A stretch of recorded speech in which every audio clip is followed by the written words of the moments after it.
More than a dozen students at a Brooklyn high school are recovering after a close encounter with some mace. Authorities say someone sprayed a can of mace in the cafeteria at the Clara Barton Vocational School in Crown Heights just before noon. It made about 15 kids sick. Students complained of eye and throat irritations, and several had trouble breathing. Some of those students had to be taken to the hospital. Police say this is at least the fourth mace incident in the city schools so far this year. The city is reportedly planning to sweep the homeless out of the Columbus Circle area on Valentine's Day. New York Newsday reports the Dinkins administration plans to round up the homeless on Sunday and tell them to move on. Newsday says starting tonight, city workers will be in the Columbus Circle area warning people of the sweep and offering treatment if they want it. The city swept Columbus Circle of the homeless about a year and a half ago, but many have since drifted back. One of the city's advocates for the homeless called Sunday's sweep a hell of a Valentine's Day present.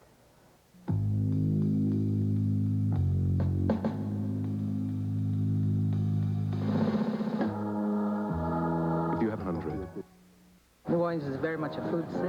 And other hot spots. Even though it's still several months away, boating season is very much on the minds of Bayside, Queens voters.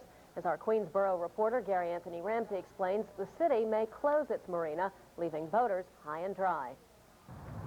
Come summertime, the setting here at the Bayside Marina might not look much different than this.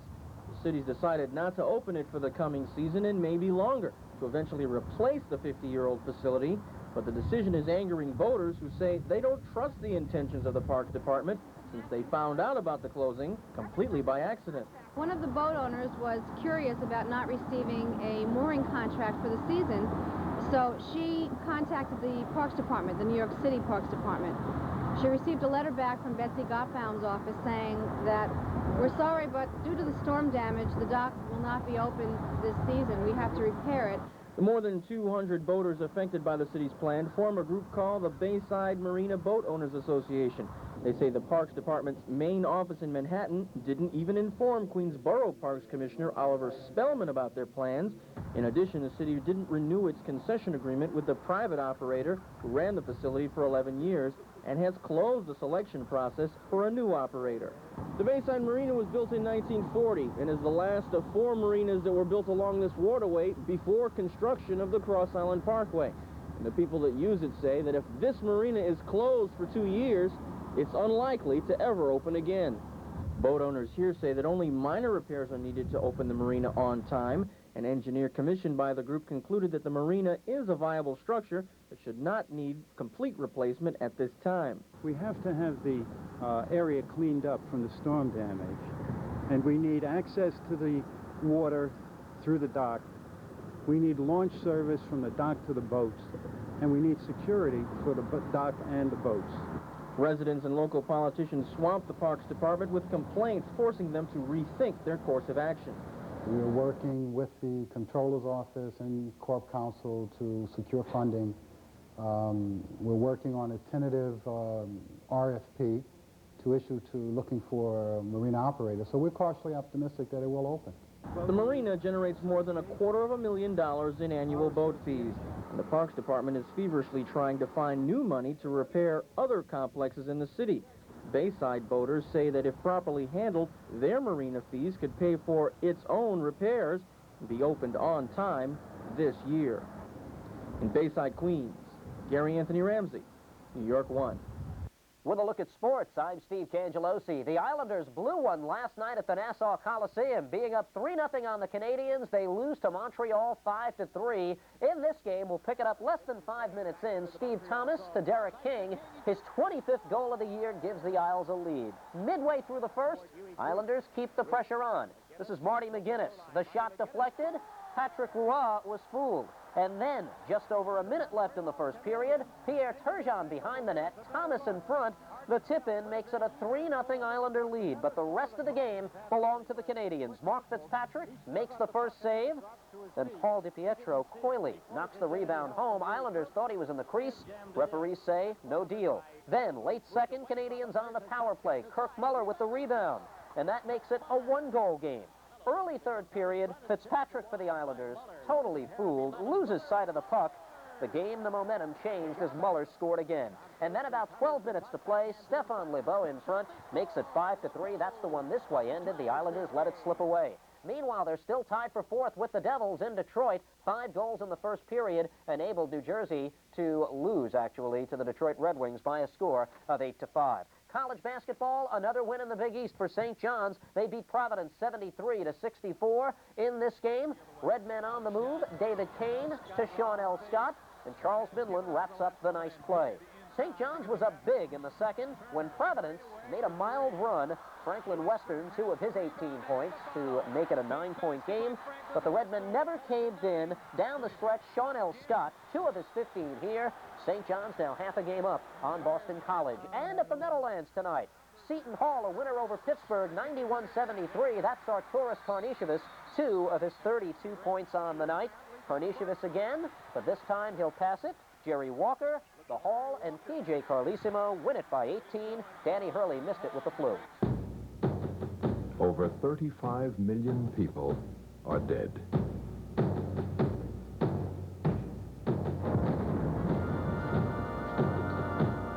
"1,700 cities and townships are destroyed. 6 million Jews were annihilated.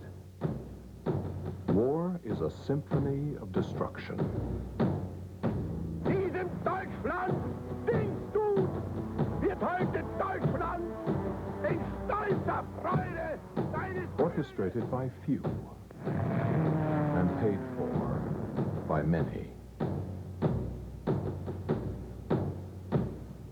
Now Time magazine allows you a forbidden look at World War II in a 2-part video set entitled World War II, The Untold Story, free with your paid subscription to Time. We've gathered unique films from the War Department and combined them with captured enemy footage, some never seen before in public. These 2 exciting videos can be yours, free from Time magazine.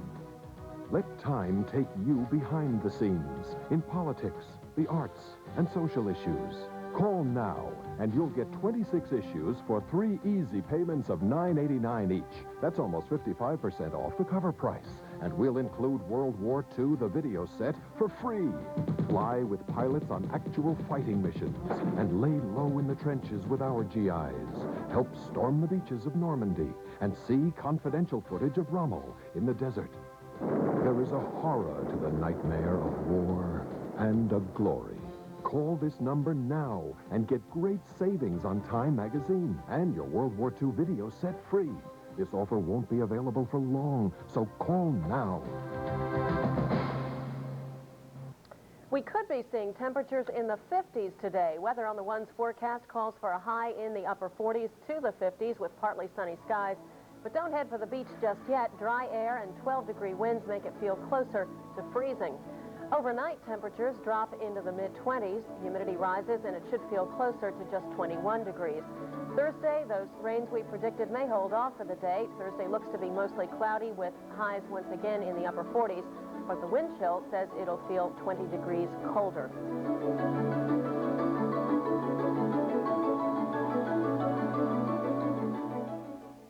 Former tennis champ Arthur Ashe is being laid to rest today in his hometown of Richmond, Virginia.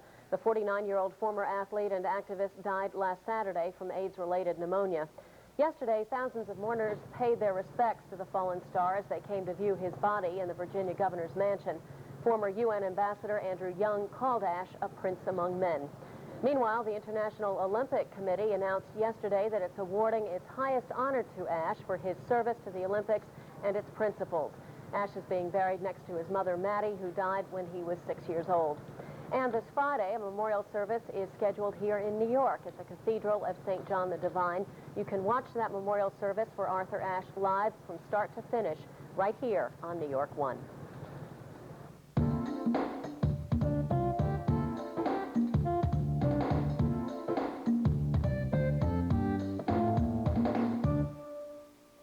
I'm Roma Torre, and this is New York Living. This is a time of increasing racial tension in New York City, and so it's not unusual that a group of more than 500 influential New Yorkers would gather to discuss what they can do to increase the peace. New York 1's Sharon Diesenhaus has the story.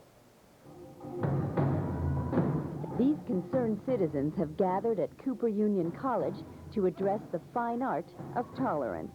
We all know how music really can cross language barriers. We all know how even dance can entice people to try something a little bit different from their own culture.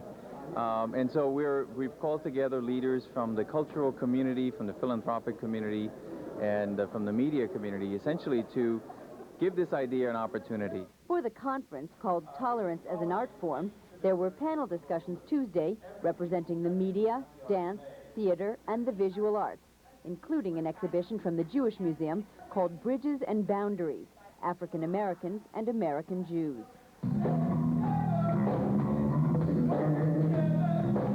All contributors to the conference addressed issues of differing cultures and shared futures, but none more poignantly than the performances, including folk singers Pete Seeger and Randy Harris, and a rap group made up of Hasidim and blacks from Crown Heights, led by a reverend and a rabbi, and called Dr. Laz and the Cure. You know, what we've done is realize through, not just through our music that we've done, but through everything that we kind of represent and have been involved with, that there's so much more that unites us than divides us. Every human skill we know is going to have to be used if this city, if this country, if this world is going to survive. And I mean every human skill, whether it's sports or carpentry or blacksmithing or weaving. It is often the case that the arts lead society, help it to define itself and where it's going. Perhaps the performers at Tuesday's conference will show that progress has been made in race relations. Perhaps they can light the way so that art can succeed where politics have failed so far. At Cooper Union, Sharon Diesenhaus, New York 1. 3 veteran actresses share the silver screen in The Cemetery Club, a new film that's just opened in the city. New York 1's Neil Rosen tells us whether he thinks this movie should live or be dead and buried. A couple of seasons ago on Broadway, there was this really mediocre play called The Cemetery Club. It was primarily a comedy, and the humor was on the same level as your average TV sitcom. Now, for some unknown reason, somebody decided to turn this very unimpressive piece of theater into a movie. And although the results are considerably different, due mainly in part to a more serious shift in tone, this new version still comes up really short.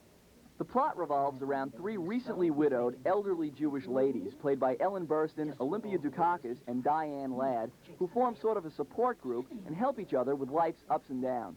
You know Rose Solomon? Yeah. He went after Rose Solomon in the cemetery. I don't believe what I'm hearing. Believe you're a single woman now. And I am not. Lucille, what? Please.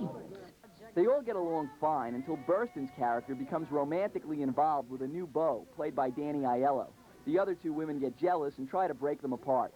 The movie centers around the difficulties of starting life anew and looks at how hard it is to start dating again late in life. The film is at its best when it centers on the Burstyn-Aiello relationship, and Burstyn does turn in a very moving performance. But too often, the writer and director resort back to cheap sitcom humor, and at these points, the film resembles a bad episode of The Golden Girls. Next week, we'll set up a date to go shopping for dresses, okay? Oh, my God, I gotta run. I got to run. Kiss, kiss, kiss. A botcha me, a botcha you. Another major problem is the shift in locale. Why in the world would the producers of this movie change the setting from Queens, where the play took place, to Pittsburgh?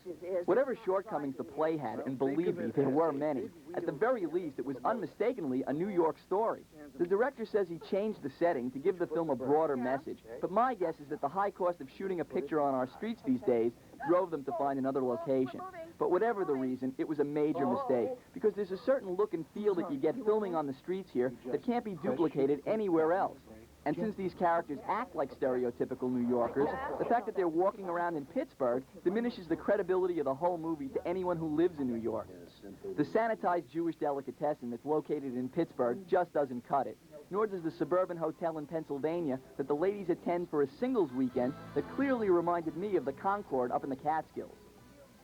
One day this might make a decent, cheap video rental, but for now, on our New York 1 Big Apple rating scale, out of a possible 4, I'm giving The Cemetery Club 2 apples. I'm Neil Rosen, New York 1. And tomorrow, join Neil as he looks at Bill Murray's latest film, Groundhog Day. You're watching New York 1 News All Day. I'm Roma Torrey. The news continues when we return.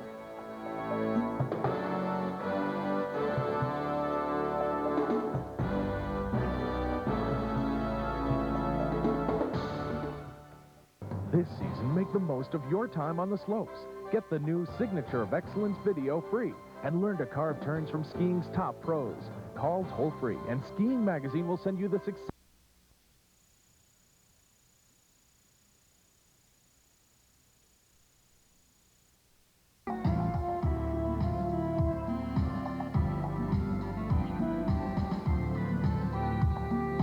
This portion of New York One News is sponsored by the Transit Authority. Going your way.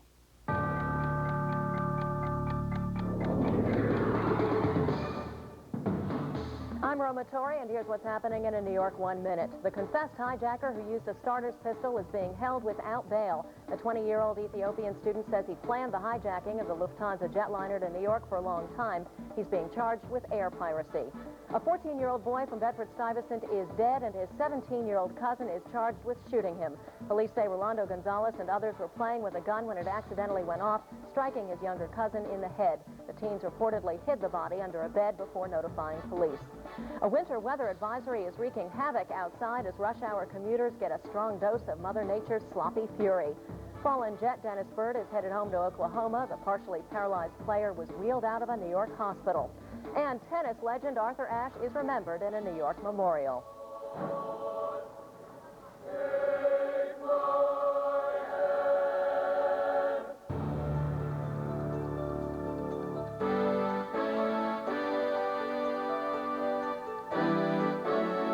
From New York City's only all-news channel, this is New York One. News all evening. A winter snow advisory remains in effect throughout the night in the city. Weather on the One's forecast calls for a continued mix of snow, sleet, and freezing rain. And beware of dangerous accumulations of ice on top of the snow. Lows in the mid-30s with winds gusting to as strong as 40 miles an hour at times. By Saturday, we start the day with a good chance of rain, changing over to snow showers by the afternoon. Highs in the upper 30s to the 40s. Strong winds give us a wind chill of 26 degrees. And lots more of the same overnight Saturday. Cold, snow, and plenty of wind.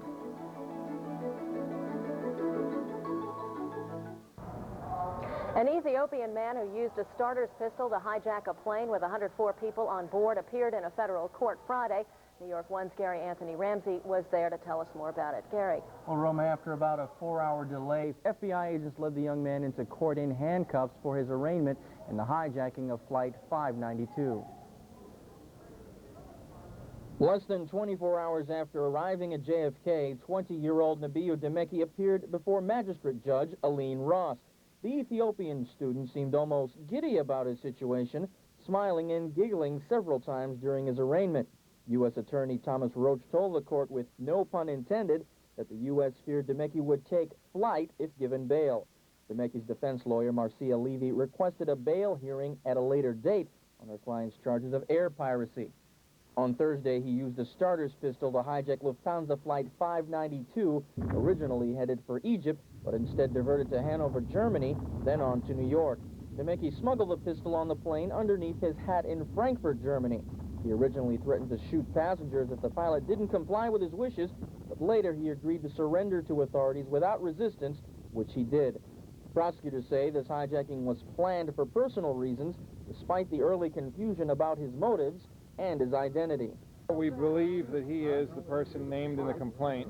I think, as you know, yesterday, further inquiry revealed that initially the wrong name had been made known to us, and I believe at this point we're satisfied that he is who he is. How about the reason why he did it? Why did he do it? Why do you want to Well, I think we've indicated it was personal reasons. There were no political issues here. There was some misinformation, I think, that really actually originated with a report to the media. There was no connection to Bosnia. It was strictly personal motives. What is that? I'm not going to elaborate those at this time. Now he faces 20 years to life in prison for his charges. A preliminary hearing, Roma, is set for February 26th. Gary, there is still a lot of amazement how the hijacker was able to get that hat with a concealed gun through the metal detectors. Well, the hat that he snuck it in has a false compartment in a hat like this. He simply put it down on the security desk, walked through the metal detector, and then picked it up on his way out. We'll have more on this story later. All right, thanks, Gary. Of course, we'll have more updates on the hijacking investigation as it progresses. A teenage boy in Brooklyn is dead, killed by his own cousin while they played with a semi-automatic handgun. 17-year-old Rolando Gonzalez is under arrest after admitting to killing his 14-year-old first cousin, Jimmy Gonzalez. The elder Gonzalez says he panicked after the gun went off and stuffed his cousin's body under a bed in his Bedford-Stuyvesant apartment. Police say Rolando Gonzalez claims that he, his cousin, and 2 others were playing with the 9mm handgun when it went off, hitting Jimmy Gonzalez in the head. Rolando Gonzalez says he waited 7 hours before reporting the incident to police. He's now charged with murder. No one else was hurt, and no one besides Rolando Gonzalez has been charged in that shooting. The dangerous weather has taken its toll on a busload of people in New Jersey, including the driver whose leg had to be amputated following a harrowing accident. The New York-bound commuter bus was traveling east on snow-covered Route 80 during the Friday morning rush when it hit a tractor-trailer and spun out of control, hitting a guardrail in Ridgefield Park. The bus then crashed into 2 other vehicles. The driver, Kevin Rowland of Bergenfield, was pinned in his seat from the knees down. It took rescue workers more than 2 hours to free him. His left leg was crushed and had to be amputated. More than 30 bus passengers were also hurt. All were taken to an area hospital. While some passengers suffered broken noses, most injuries are believed to be minor.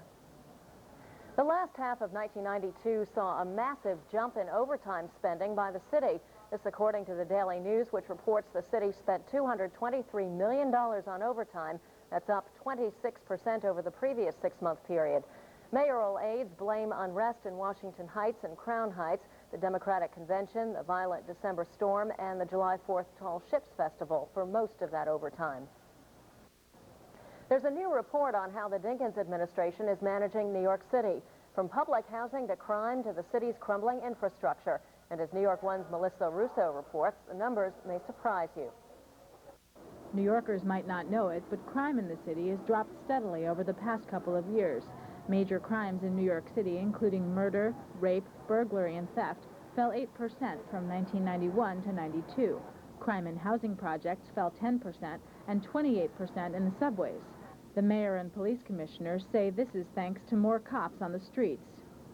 I think community policing and increased uniform presence on the street has had some impact on crime. And I think it's significant. We've had reduction in crime for 27 of the last 28 months, and the numbers are, as I say, significant. More than 4,100 new officers have been added over the past 2 years, and Mayor Dinkins has almost reached his goal of having 30,000 cops on the force. The latest figures come from the mayor's management report, a report card of each city agency's performance. And though the report shows that crime is down, the numbers aren't quite as promising in other areas of city services. The report shows the number of New Yorkers on public assistance continues to grow. It's up to well over 1 million caseloads. And though HPD began work on rehabilitating more than 2,300 new housing units since last July, that's only about half the number the agency hoped to renovate by now. And with creation of new units delayed, the demand for temporary shelter for homeless families has increased as well. The city's bridges are still troubled, with more than 1,000 repairs needed since early '91, and the number's not getting any smaller. It's expected to increase to 1,500 by June. Regrettably, throughout this period, as the need of our citizens grew, our resources as a government diminished, but our resourcefulness did not. There are disappointments and pain reflected in the statistics in this book. Mayoral aides say that with everything from social needs to infrastructure to deal with, they've agonized over which problems to address first. A budget is about choices, and when we've had to invest so significantly in bridges because of neglect over the past 2 decades, you can't not do bridge repair, which is more immediate. Certainly we would like to have more money for housing.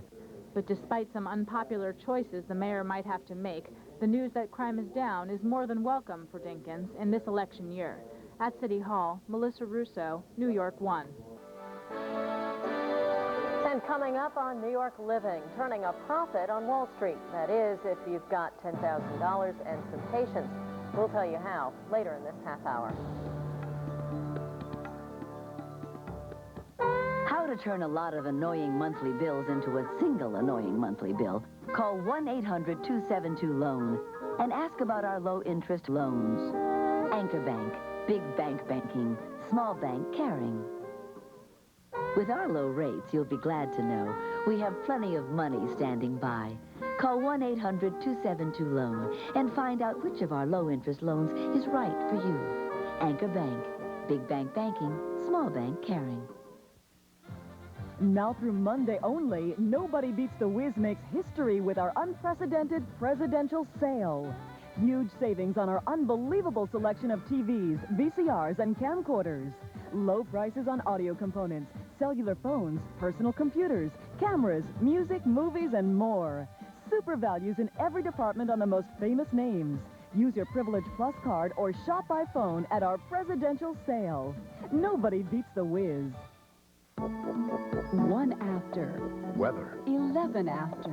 Weather on the ones. 21 after. Weather reports every 10 minutes. 31 after. On the ones. 41 after. On Channel 1. 51 after. On New York 1. New York 1 News.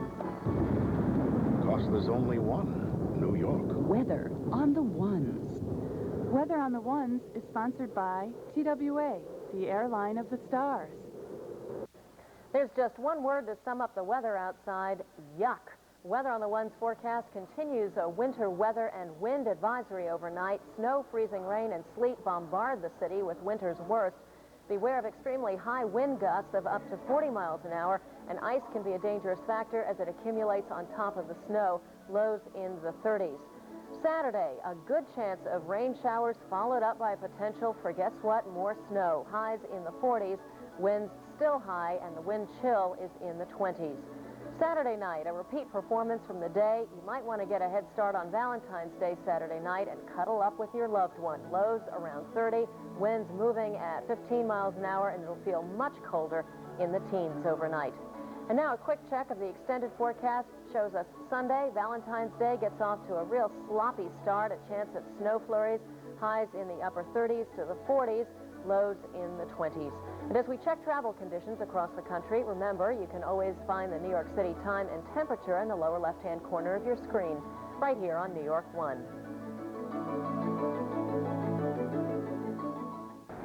Israeli Foreign Minister Shimon Peres is in New York for a series of meetings. Among others, Peres met with John Cardinal O'Connor, the Reverend Jesse Jackson, and UN Secretary General Boutros Boutros-Ghali. The foreign minister will travel to Washington, D.C. next week to meet with members of the Clinton administration. New York 1's Michael O'Looney spoke with Foreign Minister Peres Friday. Michael began by asking Mr. Peres what advice he has for the Clinton administration on the Middle East peace process. The first thing is to renew it as soon as possible, not to postpone.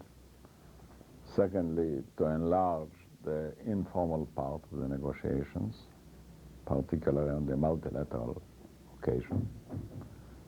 Then to develop the multilateral negotiations as well, because this is a great opportunity where you have 13 different Arab countries and 30 different nations, because it deals with the future. And to develop a full momentum for peace. As far as the deportees are concerned, how do you see this situation being resolved? I think in a way it is already resolved. If the Security Council will be no longer an option, then I think the Arab parties will have to come to terms with the reality that was worked out together with the United States. And since I believe that all Arab parties are interested to come back to the negotiating table, that we are very near to see the reopening of the negotiations. What do you see as the greatest threat to Israel in the 1990s? If we shall not have peace, I see a troubled Middle East that will be on the verge of acquiring non-conventional arms, missiles, seeing the fundamentalism becoming the well-spread protest that will shake every corner of stability. What countries in specific do you think is the greatest threat? Right now, Iran. After the fall of communism, it is humanism that has become the greatest danger. because it is fanatic, as the communists used to be, because it carries on the communist justification, namely that goals justify means.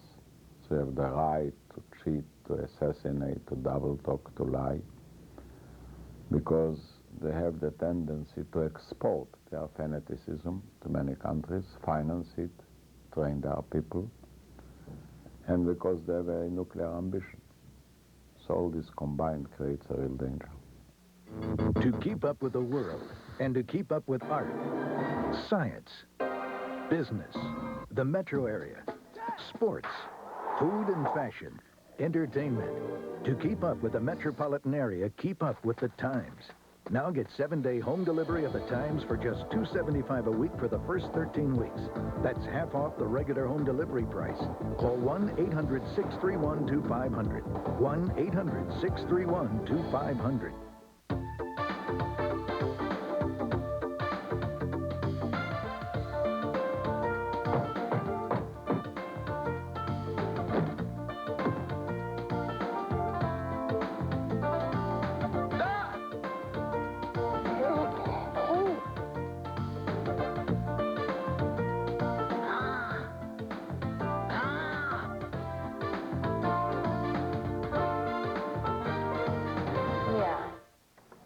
The winter weather made commuting by train a little slippery Friday morning. Strap hangers in some areas had to deal with platforms that were completely covered with snow. Boots and umbrellas were the fashion essentials of the morning. Despite the fact the heavy snowfall arrived just in time for the morning rush hour, most said it didn't have an effect on their travel plans. Yeah. What about the snow? You don't think it's affecting the service today? I don't know. I seem to catch it on time. You know, so it seemed to be no problem. It's already affecting it. The train's already 10 minutes late.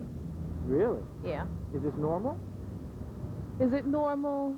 I depend less and less on the train. I guess I have to leave earlier and earlier when it snows or it rains.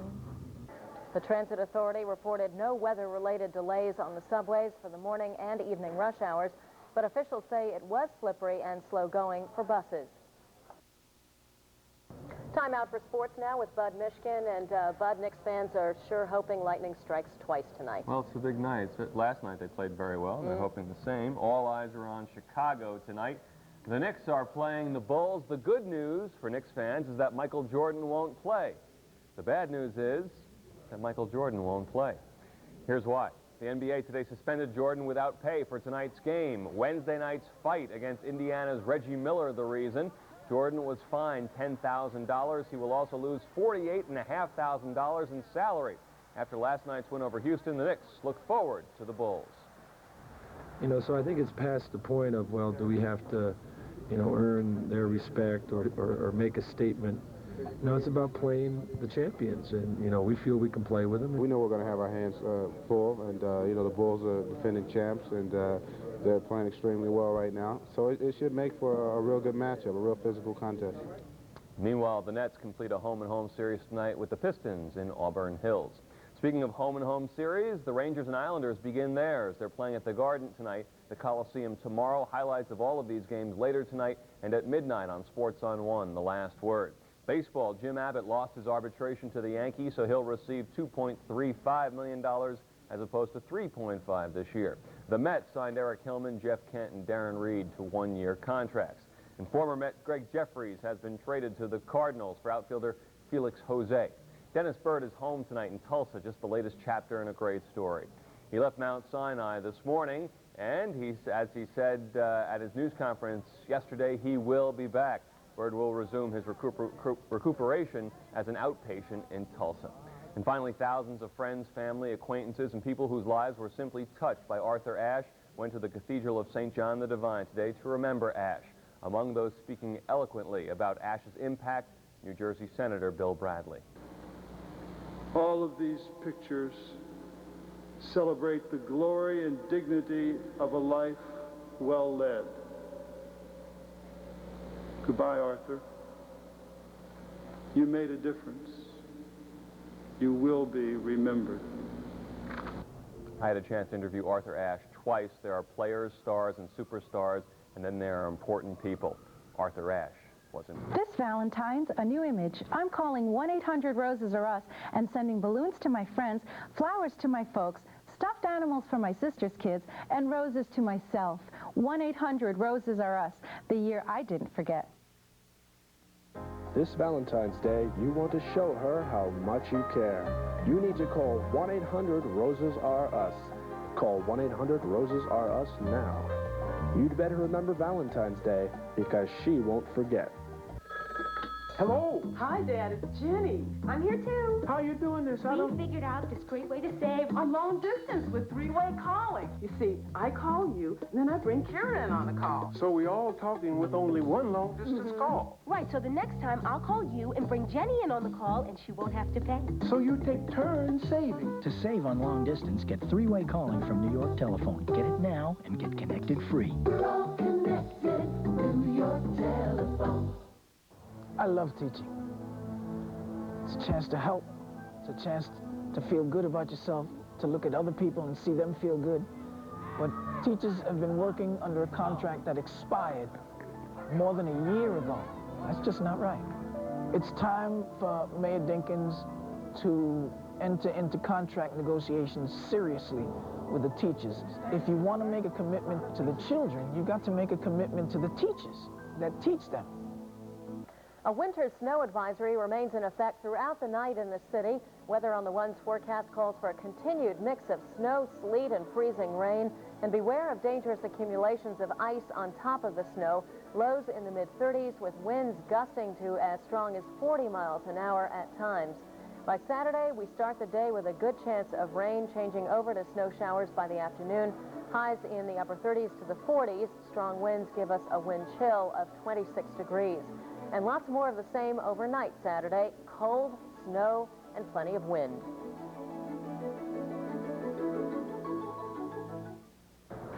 Turning now to news from the world beyond New York. In Washington, calling the skyrocketing prices of drugs and immunizations unconscionable, President Clinton announces new government programs to get vaccinations to more American children.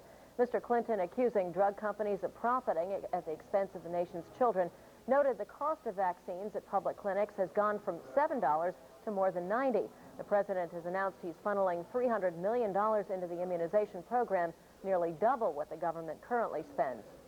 At the United Nations, the Secretary General is delivering an ultimatum.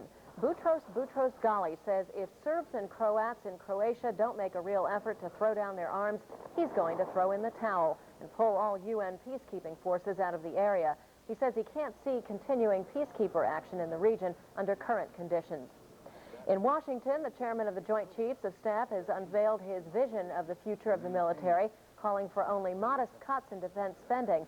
While General Colin Powell is recommending consolidation of some military training and support roles to avoid duplication, he's cautioning against too much consolidation, saying there have already been major cuts in recent years in military manpower and equipment. And in Atlanta, 200 angry students stormed the state capitol and burned the state flag. The mostly black group from Morris Brown College charges the presence of the Confederate battle emblem on the flag is racist. The flag is currently the subject of a hot debate between state lawmakers. Georgia's governor favors changing it.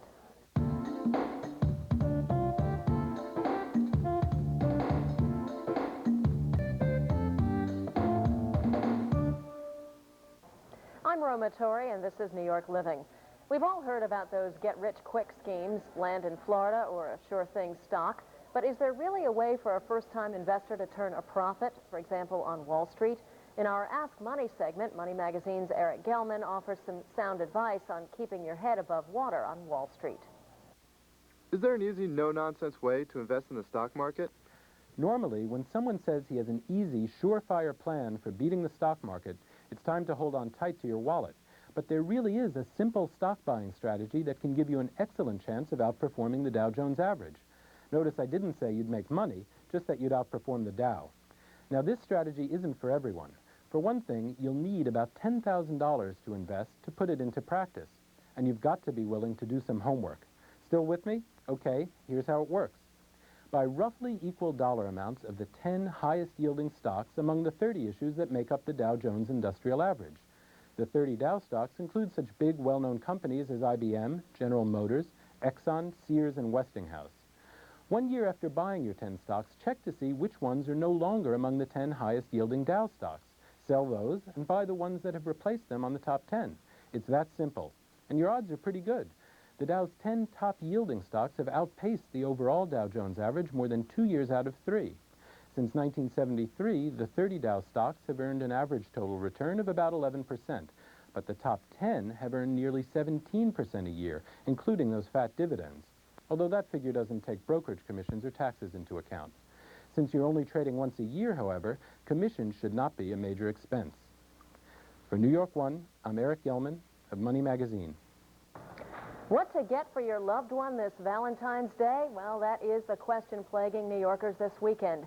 But as our Chauncey Howell reports, one of the best things to give your sweetheart may be just a kiss away. Lay your lips on me, lady. Lift my lips out of limbo.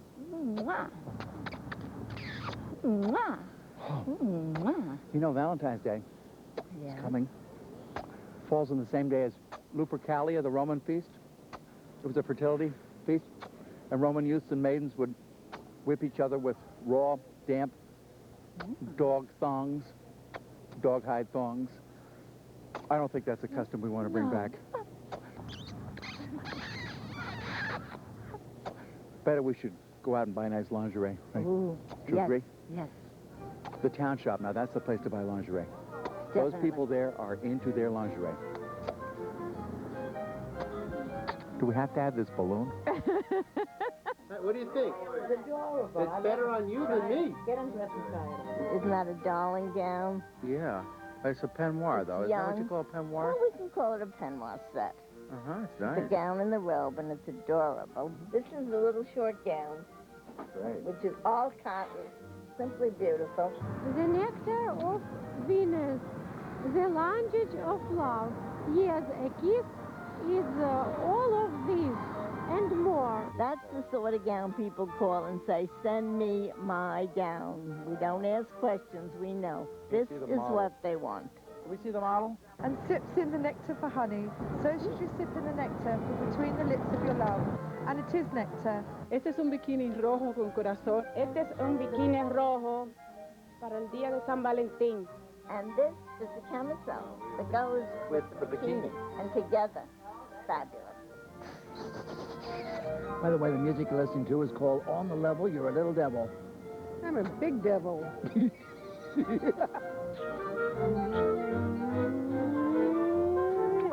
A new inflatable bikini. There's a pump inside.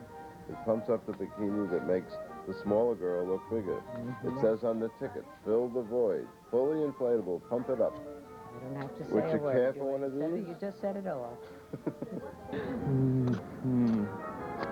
Kiss is too rapturous, a thing to be enjoyed for the moment only.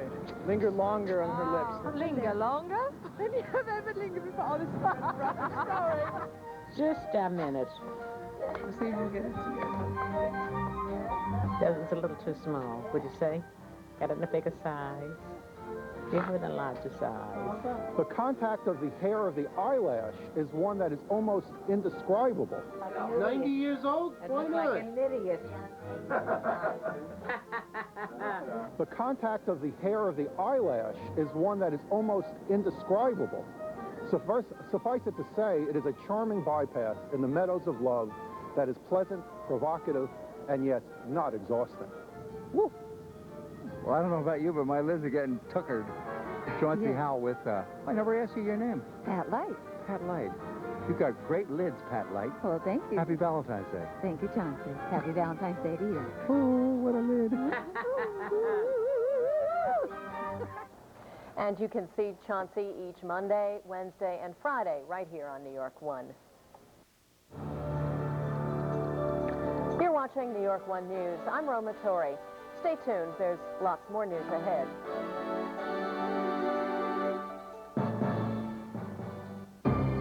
Critics call Summersby exquisite, an absolutely unforgettable love story. Who is this man sitting in my kitchen? Foster and Gear set the screen on fire. Here are some more events going on around the city in the New York Telephone Community Calendar, keeping you connected to those you care about.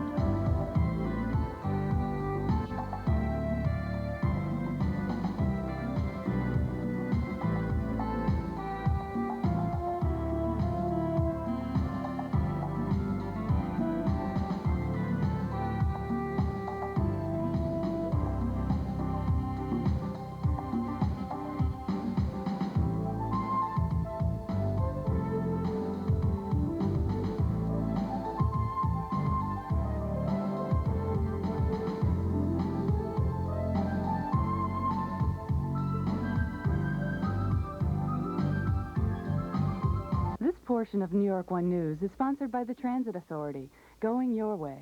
I'm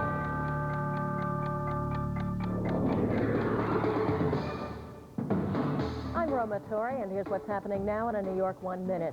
Yelling and screaming inside a Brooklyn courtroom as 3 suspects are arraigned in the kidnapping case of a 13-year-old boy.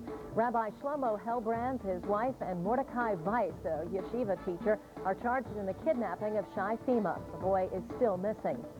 Just when you thought it was safe to leave your boots at home, here we go again. For the second time in 4 days, snow, slush, and freezing rain bombard the city, creating more winter havoc for New Yorkers. Local residents weigh in on the president's speech last night. Reactions are mixed as New Yorkers discover more tax hikes are coming. And guess who else is coming? Runners, about 125 of them from around the world. They're competing in the annual Empire State Building run-up. The heart-pounding, leg-cramping event has the runners sprinting up 83 flights.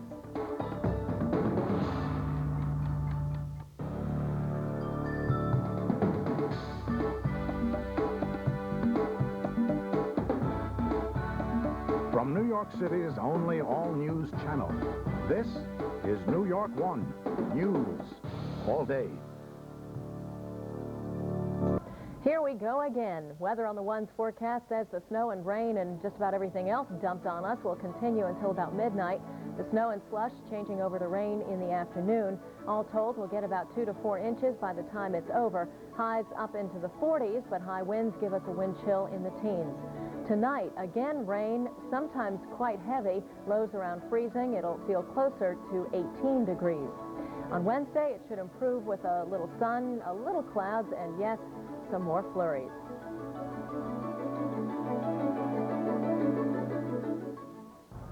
A Brooklyn rabbi and his wife are in court today on kidnapping charges. The couple and a third defendant are charged with the alleged kidnapping of 13-year-old Shai Fima last April. New York One's Barbara Wood is standing by now outside Brooklyn State Supreme Court with the latest. Barbara. Roma, a man we've heard very little about so far, Mordecai Weiss, did indeed surrender to police. He turned himself in. He showed up at court, and now we understand that bail has been set at $100,000. Now, some of us may not know this, but Mordecai Weiss, according to the mother of Shai Fima, Hannah, she says that he picked up her son on April 4th. He was supposed to return the boy on April 5th. That was the last time she saw her son. That was the last time she saw Mordecai Weiss. And once again, bail has been set for Mordecai Weiss, the third defendant. And now back to you in the newsroom. All right, thanks very much, Barbara in Brooklyn. And of course, New York One will continue to update you on the latest on the kidnapping case of 13-year-old Shai Fima throughout the day. For the second time in a week, New Yorkers received a generous helping of weather. Snow, slush, and rain are back on the menu today, and it is causing a real mess outside. Joining us by phone to give us an update on the forecast is Tom Grant. He's with the National Weather Service. Mr. Grant, thanks again for speaking with us. Tell me, what is the forecast for today? Well, the morning snow is going to be changing over to rain for the afternoon hours, and we could see some strong southeasterly winds bringing much warmer air on shore and becoming quite gusty by late afternoon, and the possibility of heavy rain into evening hours. Heavy rain into, you say evening hours, that's going to obviously run into the evening rush. That could be the case. Freezing rain at any point? Are we expecting I don't believe so. This morning, a little mixture of sleet and snow, ending followed by the full rain probably for most of the afternoon hours. Are there any significant accumulations of snow that you're expecting? Around the city? Yes. Very little, an inch or less of slush. Is this what you were anticipating in terms of your forecast earlier? Were you expecting it to be this bad or not this bad? Oh, just about what we're getting. What we're getting? Yep. When do you expect all this to end? We expect it to end late tonight, probably 2 or 3 in the morning. 2, 3 in the morning, and then what is the long-term forecast? Tomorrow should be... Tomorrow will be one of those partly cloudy, windy days where we'll be on the western side of the storm system. We're getting colder air, so it'll be on the cold side, windy, and occasional snow flurry. The wind is going to hold up, though, isn't it, right through tomorrow? Yeah, it's going to be varying. It's going to be strong, and then it's probably going to let up a little bit as the low center passes through tonight, and then it'll start back in from the northwest late tonight through the morning hours anyway. All right. Tom Grant with the National Weather Service. Thanks very much for speaking with us and updating us on the weather forecast. Mayor David Dinkins' administration is raising a secular argument for the city to keep control of this year's St. Patrick's Day parade. Today's Daily News reports the city is arguing that the parade route is a scarce resource, similar to a radio or TV station, meaning that Fifth Avenue can be regulated by the government. City officials are countering the argument of the Ancient Order of Hibernians, which claims that the parade is a Catholic celebration. Also, the parade's traditional sponsor says that hostile and obscene behavior by some gays and lesbians 2 years ago should prevent homosexuals from marching next month. A lawyer for the New York chapter of the Hibernians is calling the city's new reasoning novel, but labels the scarce resource argument as silly. Meanwhile, some Irish groups are apparently going along with John Cardinal O'Connor's plan to boycott next month's St. Paddy's Day parade.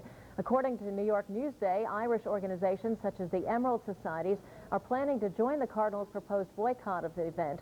Last week, O'Connor told a Catholic lay organization that members of Catholic agencies would not participate in the parade if a homosexual group is allowed to march. The Cardinal says he'll hold a prayer vigil at St. Patrick's if no parade is held. In supporting those moves, the president of the Emerald Society of the City Department of Corrections says his group needs to stand by the Cardinal in his decision. The poor condition of the city's sidewalks is costing the city millions of dollars. The city says it's paying close to $30 million a year to settle cases in which people slip and fall on the sidewalks. Since 1976, so-called slip and fall victims have received a total of about $320 million in awards. A city law does require residents to fix the crumbling concrete on their own property, but a state rule actually holds the city liable if someone falls on a sidewalk that hasn't been fixed. Right now, the city is fighting to change that state law to put the financial burden in the hands of property owners.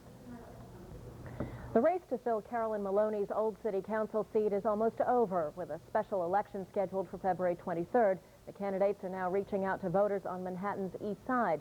New York One's Melissa Russo has an updated look at the race and this unique district. How are you doing?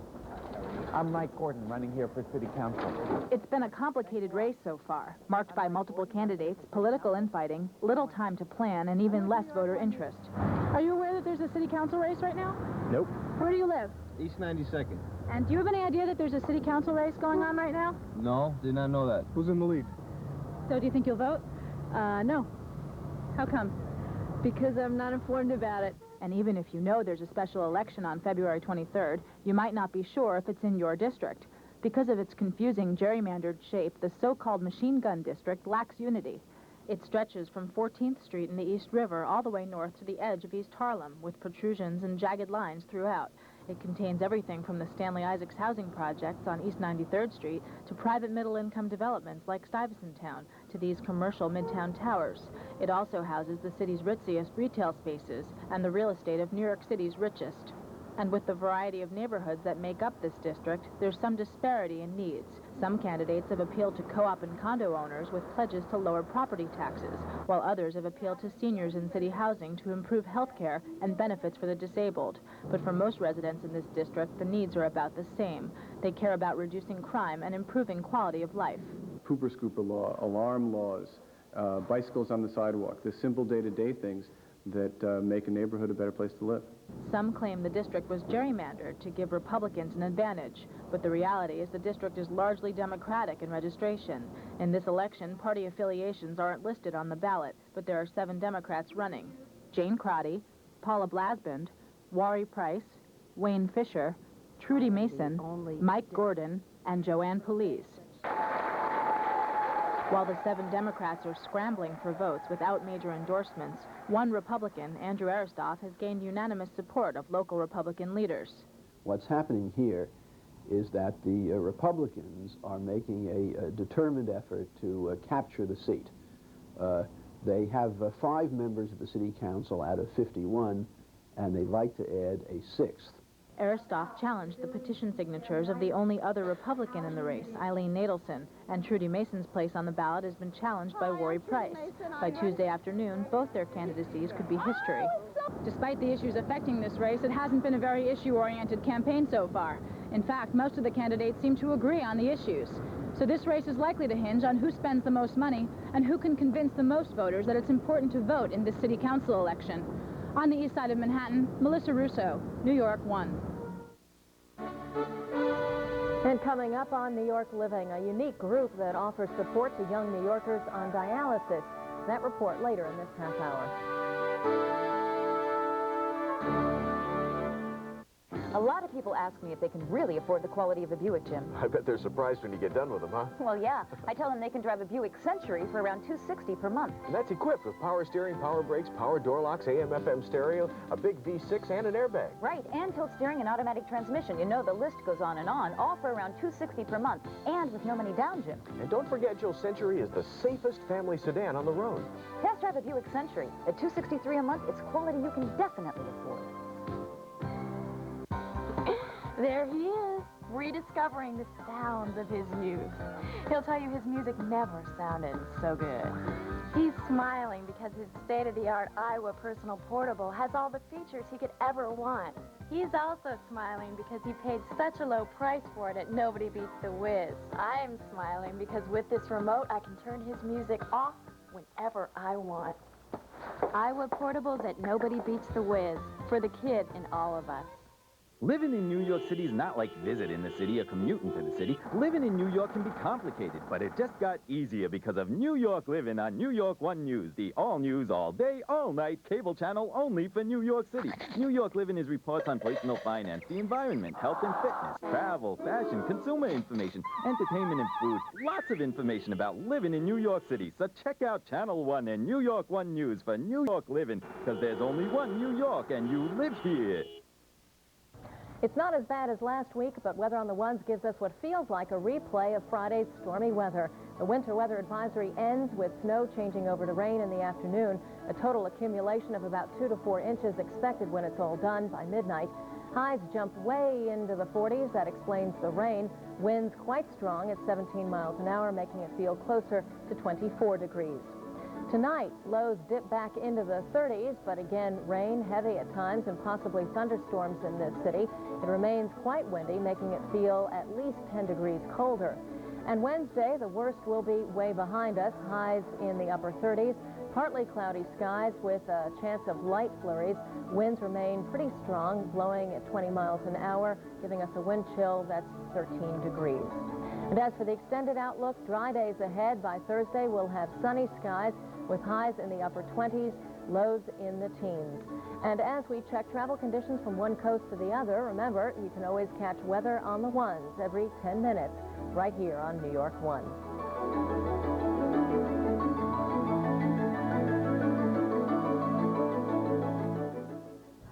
The South Bronx is an area some say is synonymous with crime, poverty, and unemployment. But the South Bronx also has some real success stories. Our Suzanne Herbert reports on one. In a poor South Bronx neighborhood littered with abandoned cars and blighted by crime, a unique minority-owned business stands out.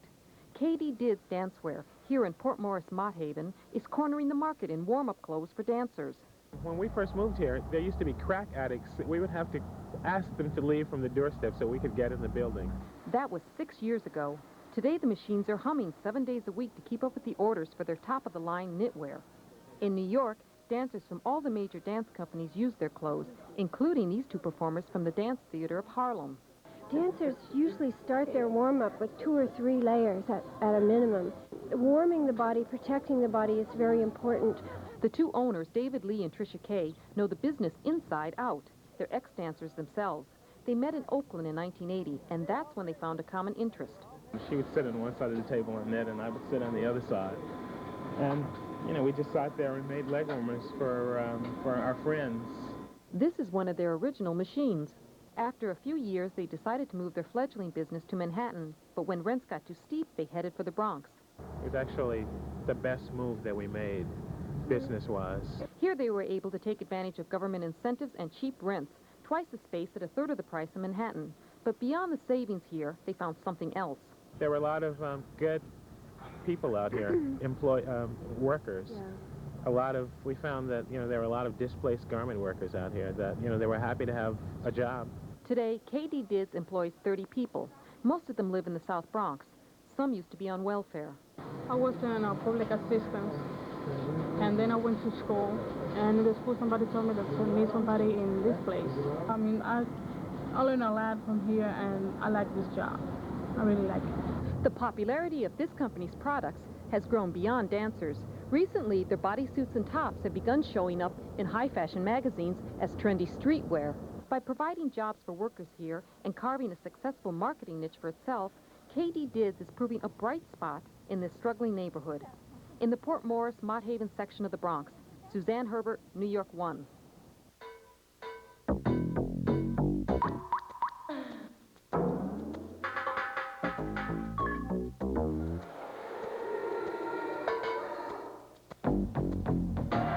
The 9X Yellow Pages and the New York Knicks want to support community service and education. So this year, 9X is awarding college scholarship money to high school seniors involved in helping their community.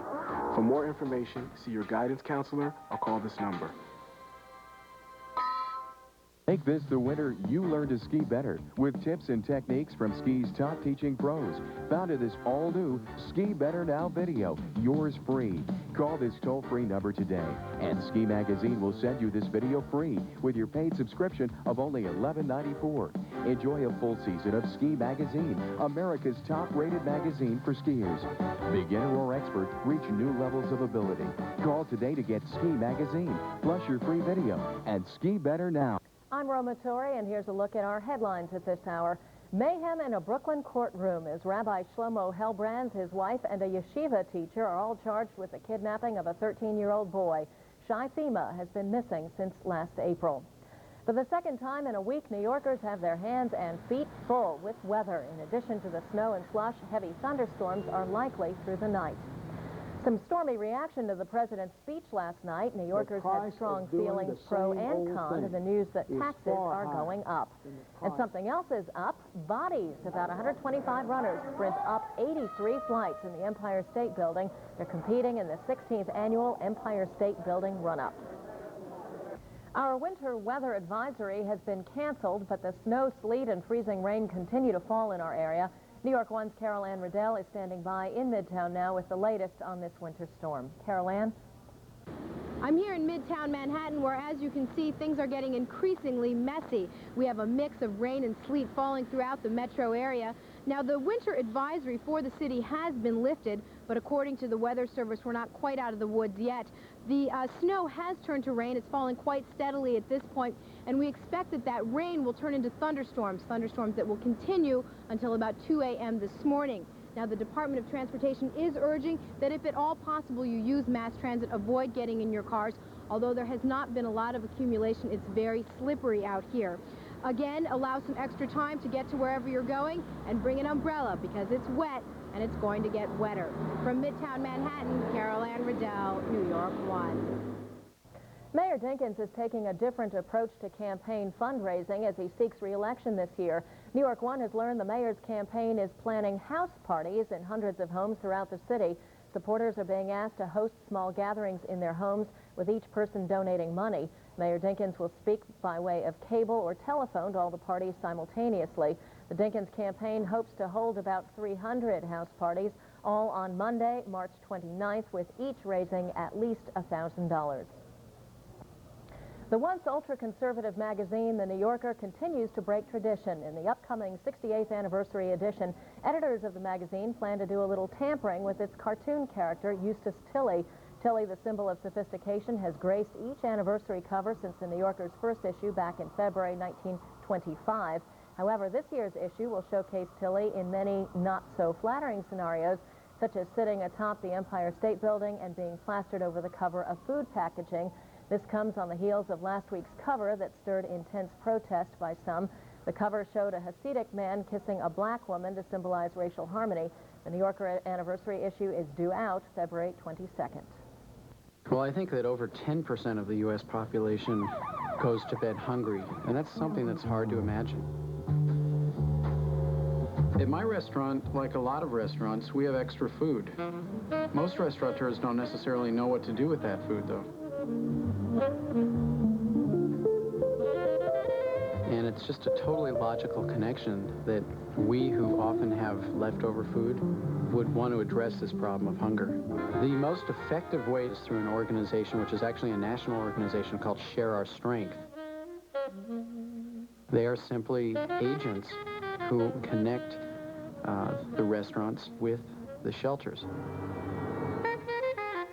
Because American Express has provided the funding for Share Our Strength, their dollars are actually going to connect food with someone who needs it. American Express supports Share Our Strength. Call 1-800-251-7000 to find out how you can, too. What you don't know can cost you your job. Turn to Bloomberg News Radio, 1130 AM, the news that matters to you.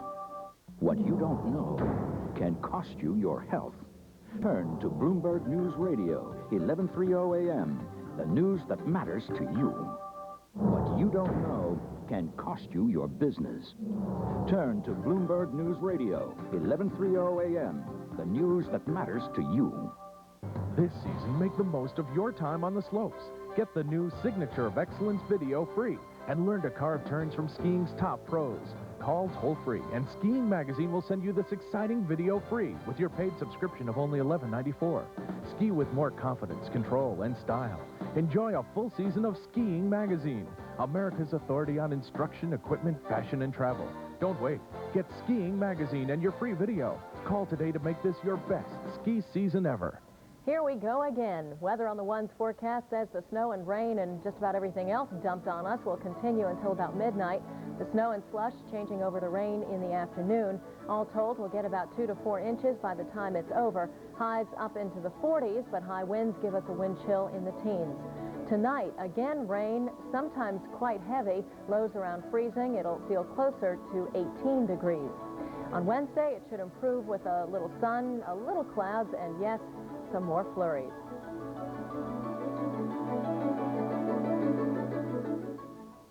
New Yorkers are wasting no time expressing their opinions on the president's call to arms, especially on Mr. Clinton's plan to cut the deficit. The president says all Americans must share in the pain today in order for Americans to do better tomorrow. I think as long as there's an energy tax in it, which I'm passionate for, I think it is a good plan. I think it's foolish for anyone to think that we can really fix the economic problems we have in this country without new taxes. We have no choice. Forget about new taxes. Get rid of waste and corruption in the government, and then we won't have to raise any taxes at all and straighten out the medical conditions that we have in the United States today. Among the president's proposed tax increases is one on energy. Opponents say the energy tax would freeze the U.S. in world markets and overload middle-class taxpayers. And those people making over $100,000 a year are expected to pay most of the taxes, according to the president's new plan. Change must begin at the top. That's why I cut the White House staff by 25% and ordered federal agencies to cut billions of dollars in administrative costs and to trim 100,000 federal positions by attrition. And in my budget, there'll be more than 150 specific cuts in government spending programs. Then I'll ask the wealthiest Americans to pay their fair share. Tomorrow night, the president will unveil his entire economic plan in his State of the Union address. Later today, he'll meet with Democratic congressional leaders who'll have to help sell the plan to Congress.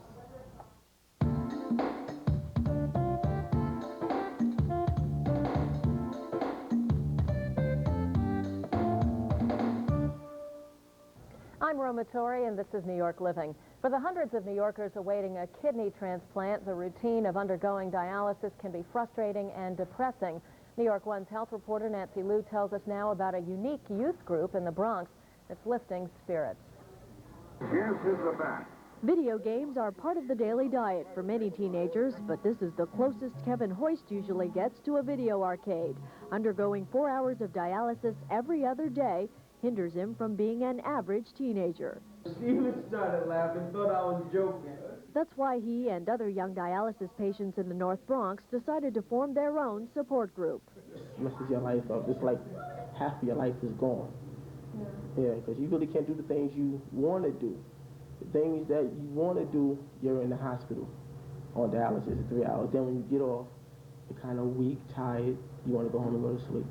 A lot of things that I say other people have experienced, and a lot of things that other people say I have experienced. So it's, you know, nice to talk to someone who knows what's going on. The group started meeting about a year ago, and almost all group members have been on the kidney transplant waiting list for years. Doctors say the weight can take its toll, both emotionally and physically. And it becomes very hard to be so different from other people. So it is very important for them to seek each other's company and support in something like this. Group members say it's comforting to have friends that share the same unique hopes and dreams. A kidney transplant, and it works successfully 100%, and never have to come back to dialysis. Just to visit my nurses, friends, but not to go on the machine. In the North Bronx, Nancy Liu, New York 1. It was anything but a last jam. Some of the biggest names in tap dancing showing their stuff for the next generation of tappers and jammers.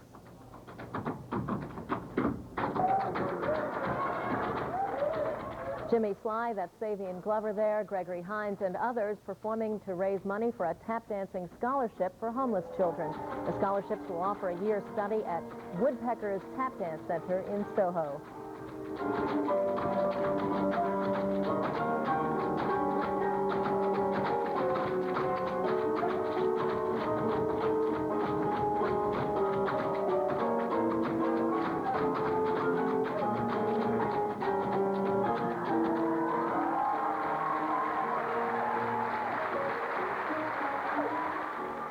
Runners from around the world faced an uphill battle this morning. 125 runners competed in the 16th annual Empire State Building run-up. The race began in the lobby and ended on the 86th floor observatory. Between that time, climbers tackled a lot of steps, 1,576 steps to be exact. The steepness of this mini marathon requires runners to exert the amount of energy normally needed to complete 2.5 miles on level ground. Here's what some runners had to say between breaths. It's father-daughter run-up. I think she beat me. She did beat me. But you started later. I may have started later, but you won. Because you were running scared. It was great. It's tiring. Fortunately, it's only 18 minutes. For something you'd have to do for an hour, 3 hours like a marathon, it'd be real tough. It's a lot of fun. Well, you could say the winner achieved great heights, crossing the finish line with a record time of 10 minutes, 18 seconds. You're watching New York 1 News all day. I'm Roma Torrey. Stay tuned now. There's lots more news ahead.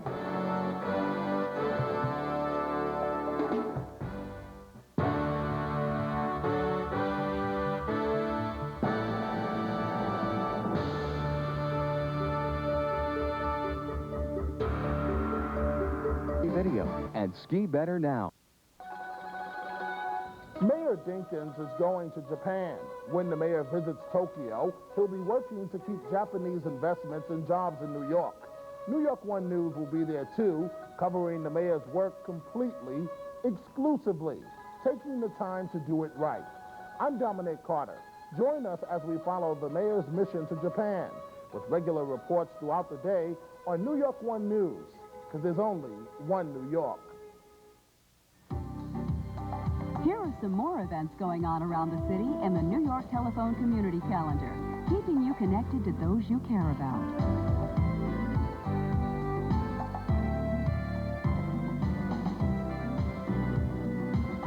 You're watching New York 1 News.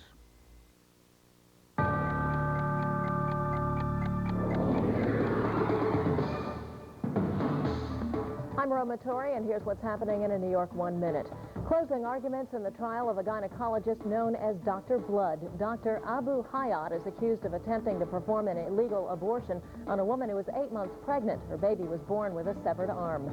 Lawyers for the state go to court to keep the so-called wild man of 96th Street confined to a mental hospital. Last week, a judge ruled Larry Hogue was fit to be released from the Creedmoor Psychiatric Institute, but now the state attorney general is fighting that decision. And there's doubt over the future of the St. Patrick's Day parade. Both the mayor and Irish leaders are warning the event may not come off because neither side can reach an agreement on whether homosexuals should march. And some of Hollywood's best films get noticed by the Oscar nominating committee. Howard's End and Unforgiven pick up 9 nominations apiece.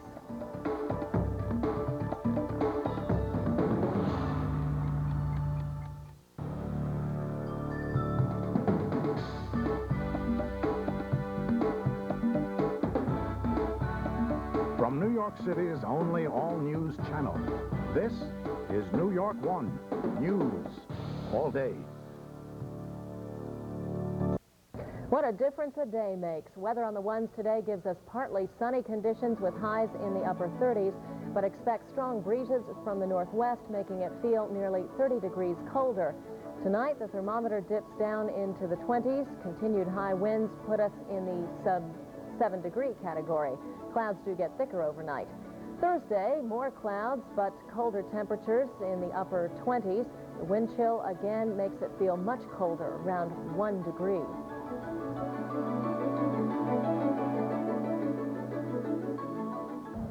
An ammonia leak at an Upper West Side printing plant forces the evacuation of about 100 people.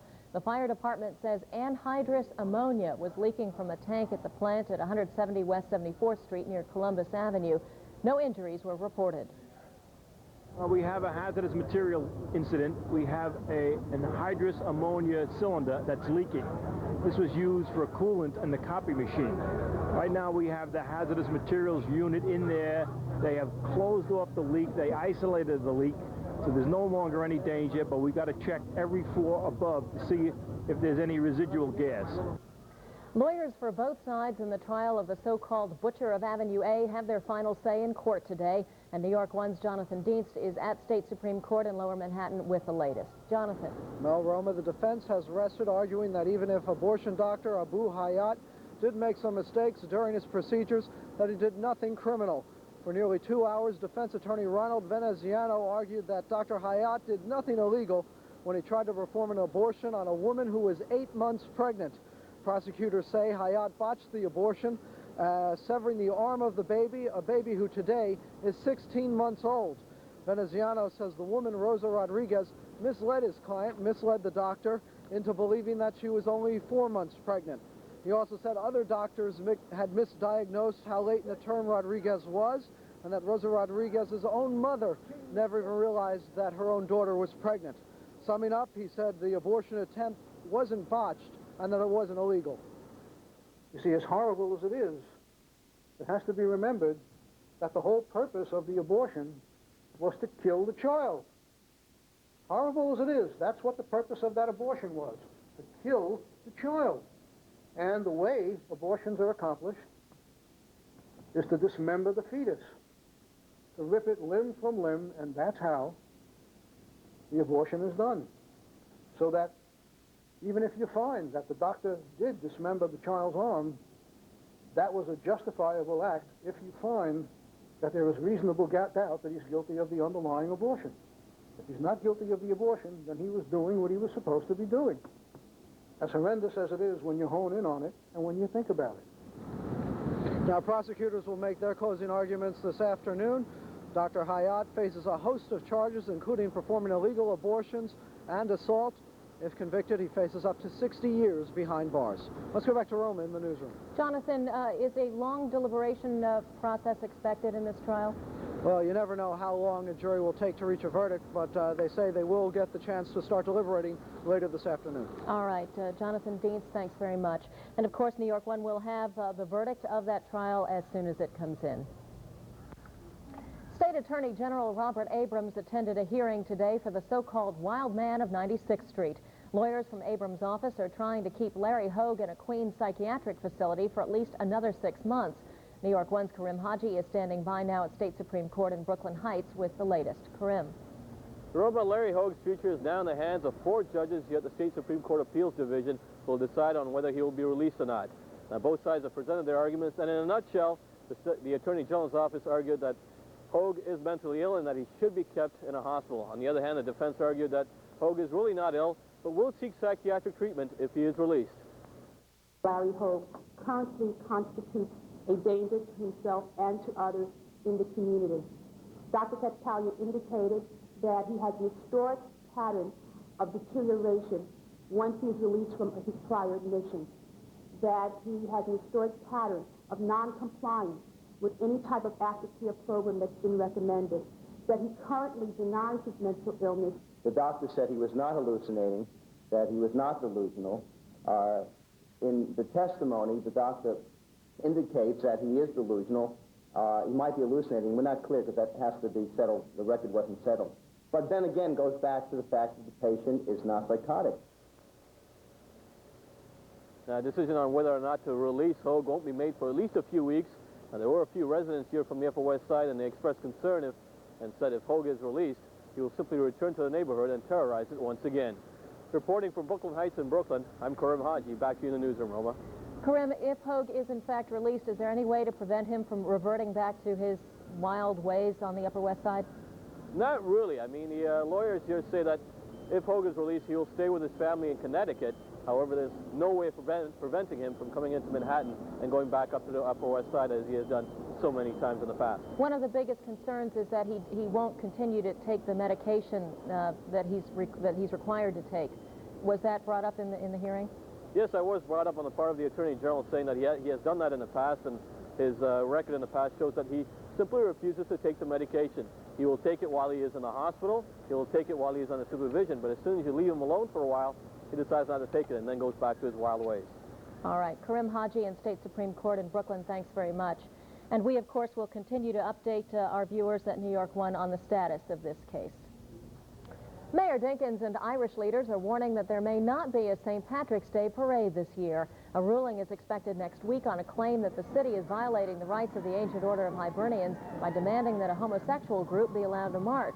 The Irish group claiming that the event is a private religious celebration. But Mayor Dinkins says there will not be a parade if the Hibernians win because the city would deny them a permit based on their plans to exclude the Irish Lesbian and Gay Organization. An attorney for the Hibernians, Francis Byrne, says a favorable decision would have to come soon to allow enough time for out-of-town bands to make travel arrangements. But Byrne claims if the parade is canceled, there's nobody to blame but the mayor. Merchants along Manhattan's Fifth Avenue are fed up with what they call the flood of illegal street vendors, and they're uniting to improve their image. They say they're tired of the overflowing trash baskets and cutbacks in police protection. Now they plan to take matters into their own hands by forming a business improvement district, or BID.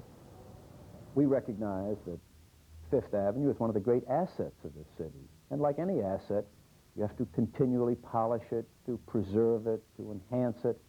And when we began to see this asset somehow being diminished solely because the city, with the difficulties the city was facing, was really unable to keep pace with the needs, we decided to take it upon ourselves to supplement what the city could do.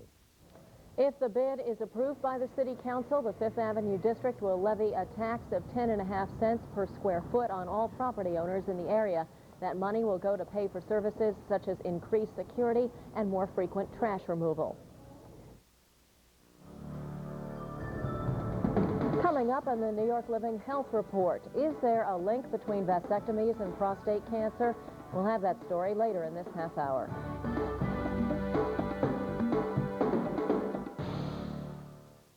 A lot of people ask me if they can really afford the quality of a Buick, Jim. I bet they're surprised when you get done with them, huh? Well, yeah. I tell them they can drive a Buick Century for around $260 per month. And that's equipped with power steering, power brakes, power door locks, AM/FM stereo, a big V6, and an airbag. Right, and tilt steering and automatic transmission. You know, the list goes on, all for around $260 per month, and with no money down, Jim. And don't forget, Joe, Century is the safest family sedan on the road. Test drive a Buick Century. At $263 a month, it's quality you can definitely afford. To keep up with the world and to keep up with art, science, business, the metro area, sports, food and fashion, entertainment. To keep up with the metropolitan area, keep up with the Times. Now get 7-day home delivery of the Times for just $2.75 a week for the first 13 weeks. That's half off the regular home delivery price.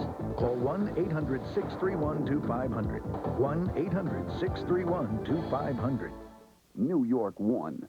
More New York City stories from more New York City places, because we take the time to do it right. 24 hours a day, only on cable TV, on Channel 1. In Harlem, Jonathan Davis. From Madison Square Garden, Carol Ann Riddell, New York. The Bronx, Dominic Carter, New York 1. New York City news for New Yorkers, 24 hours a day. We take the time to do it right. New York 1, because there's only one New York. We get a chance to dry out over the next couple of days. Our Weather on the One's forecast calls for partly sunny skies with highs near the 40s, winds out of the northwest moving at 23 miles an hour, making it feel quite chilly, and uncomfortable 13 degrees. Tonight, lows hover back down in the 20s, still dry outside with a brief return of clouds. Winds remain fairly blustery at 13 miles an hour, giving us a wind chill of 7 degrees. Tomorrow, it looks like another crisp winter day with partly cloudy skies, blustery breezes, and a wind chill around 1 degree. The extended outlook shows more dry, clear conditions throughout the city right through Saturday. Friday, expect another cold day, but fair skies, highs in the 20s, lows in the single digits. And as we check travel conditions in major cities throughout the country, don't forget you can always find the New York City time and temperature in the lower left-hand corner of your screen, right here on New York 1.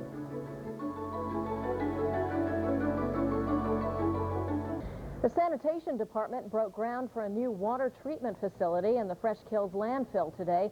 This comes after years of studies on the hazardous effects of contaminated waters flowing out of the landfill and affecting the environment. Groundbreaking today on the leachate treatment plant is a very important step forward for us and for the community, because it will allow us to treat the water so that we come into compliance with stringent new environmental regulations, which we are committed to meeting. The new plant will be up and running by next fall. It's a story New York 1 broke exclusively over the weekend. More bones found near a burial ground in Lower Manhattan near City Hall. And finally, there are new rules now on digging throughout the city. Our Dominic Carter has the story from City Hall. The Dinkins administration is trying to make sure that this does not happen again. Because of a New York 1 story effective immediately, the agency responsible for making sure landmarks are protected will supervise all such projects. It is not that no work can be done, but it is that any work that is done has to be done with appropriate consideration. It has to have an archaeologist on site. It has to be supervised by the Landmarks Preservation Commission. There has to be a plan of the area, an understanding of what alternatives exist. It was Saturday when Con Ed workers thought they were doing a routine job, but instead were digging up the human remains. And an archaeologist who just happened to be walking by noticed what was going on. But to some, the city's action is only a step in the right direction, as Con Ed claims it did nothing wrong because it had a permit to do the work. I am calling on Mayor Dinkins to investigate how the Department of Transportation granted a permit to Con Edison to dig at a point when the Landmarks Preservation Commission was insisting that this area also was the site of other remains from this burial grounds that existed from approximately 1710 to 1790. And Con Ed is refusing to accept any blame, saying, if anything, it has helped history. Possibly what we have done is unearthed a new site that is associated with the Negro burial ground, the boundaries of which was some 200 yards away from where we were working. But Con Edison's response is not good enough for Patterson. He has requested a meeting with its chairman.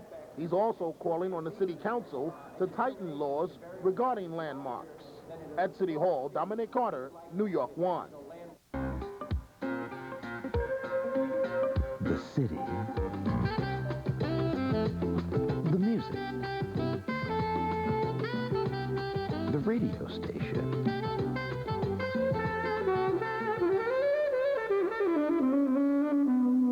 CD 101.9.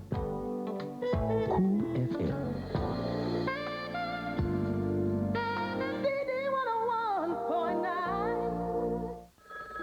Hello. Hi, Dad. It's Jenny. I'm here, too. How you doing this? We figured out this great way to save on long distance with three-way calling. You see, I call you, and then I bring Karen in on a call. So we all talking with only one long-distance call. Right, so the next time I'll call you and bring Jenny in on the call, and she won't have to pay. So you take turns saving. To save on long distance, get three-way calling from New York Telephone. Get it now and get connected free. All connected, New York Telephone.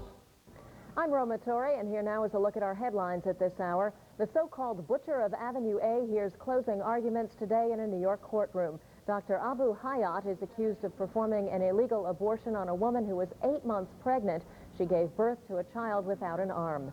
Larry Hogue is also in court. The mental patient known for terrorizing the Upper West Side may be back out on the streets again, but his lawyers are arguing that he should remain in a psychiatric hospital for at least 6 more months. The city's St. Patrick's Day parade could be a no-go. Both the mayor and Irish leaders say there may be no parade this year if a solution isn't worked out soon. The mayor still insists gays should be allowed to march. Former parade sponsors, the Ancient Order of Hibernians, say they still plan to keep gays out of the parade. And Hollywood's coveted Oscar nominations are out. The nominees for Best Picture, just announced from Hollywood today, include The Unforgiven, The Crying Game, Howard's End, A Few Good Men, and A Scent of a Woman. Dennis Rivera, president of New York's Drug, Hospital, and Healthcare Employees Union, that's Local 1199, is considered one of the city's most influential leaders. Well, now his name is going national. Just this weekend, Rivera was elected chairman of the National Rainbow Coalition. It's a group that Jesse Jackson founded, and Dennis Rivera joins us today in our newsroom. Congratulations. Thanks so much for coming in. You're an extremely busy man. Can you handle both jobs, your work with the union and now the Rainbow Coalition? Well, I'm going to try my best to do that. What's it going to take? Well, I think that we're thinking of restructuring our organization. We wanted it to be a federation of organizations throughout the country, from labor groups, women's groups, environmental groups, African-American groups, Latinos, whites, Asians, the disabled, and we want to be like a federation of organizations, and we believe that we are the traditional base of the Democratic Party. We will be the progressive wing of the Democratic Party nationally. What challenges do you face, considering you have somewhat of an ally? You talk about the Democratic Party in the White House now, President Clinton. What are your top challenges? Well, the problem is how we can focus and assist the president in the promises that he made during the campaign and that got him elected, because unfortunately we have all kinds of pressures now on him, and we want to make sure that we can build the kind of political support throughout the country to help him in his implementing his program, and I think that that's our biggest challenge. Speaking of the president, he has been very vocal in his effort to change or formulate a national health care plan. What do you think about that, and is that something that you would be in a position to assist him with? Well, this past Monday I met with his wife, the First Lady Hillary Clinton, and the purpose of that discussion for about an hour was to see how we were going to be plugged into the discussion, and there's a commitment on their part to, they have right now 20 working groups, and we're going to designate folks from our group to go and participate in the discussion, the different panels, and it was a very good meeting, and they were very open to many of our positions, and we were very supportive of the first initiative that they have taken with the universal immunization program, which 60% of the kids in America below 2 years old. Very supportive of. Yeah. All right, Dennis Rivera, thanks so much. Our newly elected chairman of the National Rainbow Coalition, in addition to being president of Union Local 1199. Congratulations. Thanks for coming in. Thank you. Over 35 million people are dead.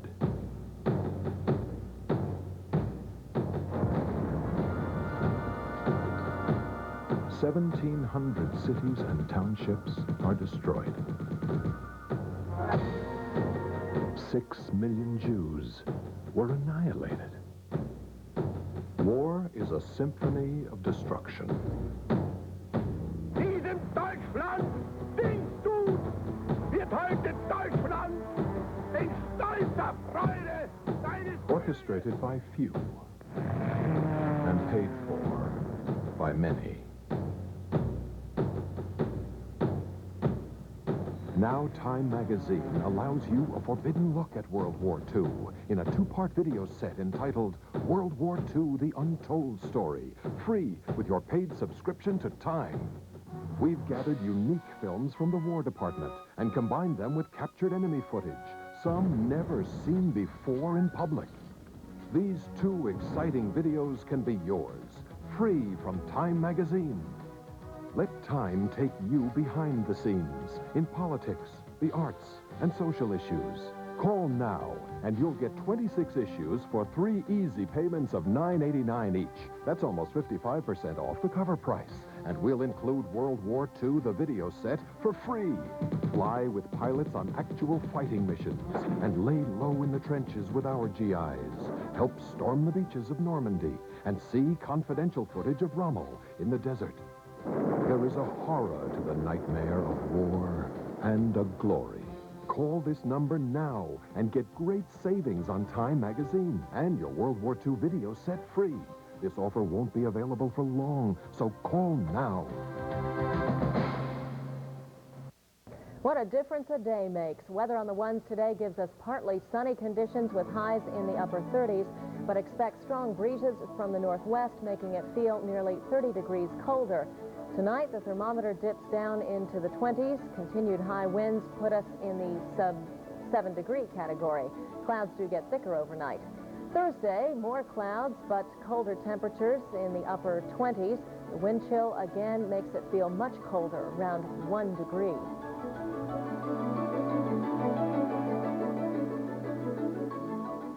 Tonight, President Clinton will present the details of his long-awaited economic plan to a joint session of Congress and the nation.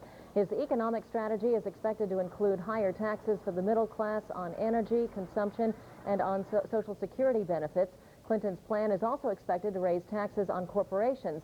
But the president promises taxpayers won't be giving while getting nothing in return. Mr. Clinton is expected to increase spending on items such as job programs, unemployment benefits, child immunizations, and long-term investment projects, along with tax breaks for small businesses and the working poor. But Wall Street isn't as optimistic as the Clinton administration appears to be. The Dow Jones Industrial Average lost 83 points yesterday in what analysts see as a reaction to Mr. Clinton's economic plans. NY1 will have live coverage of the president's address beginning at 9 tonight.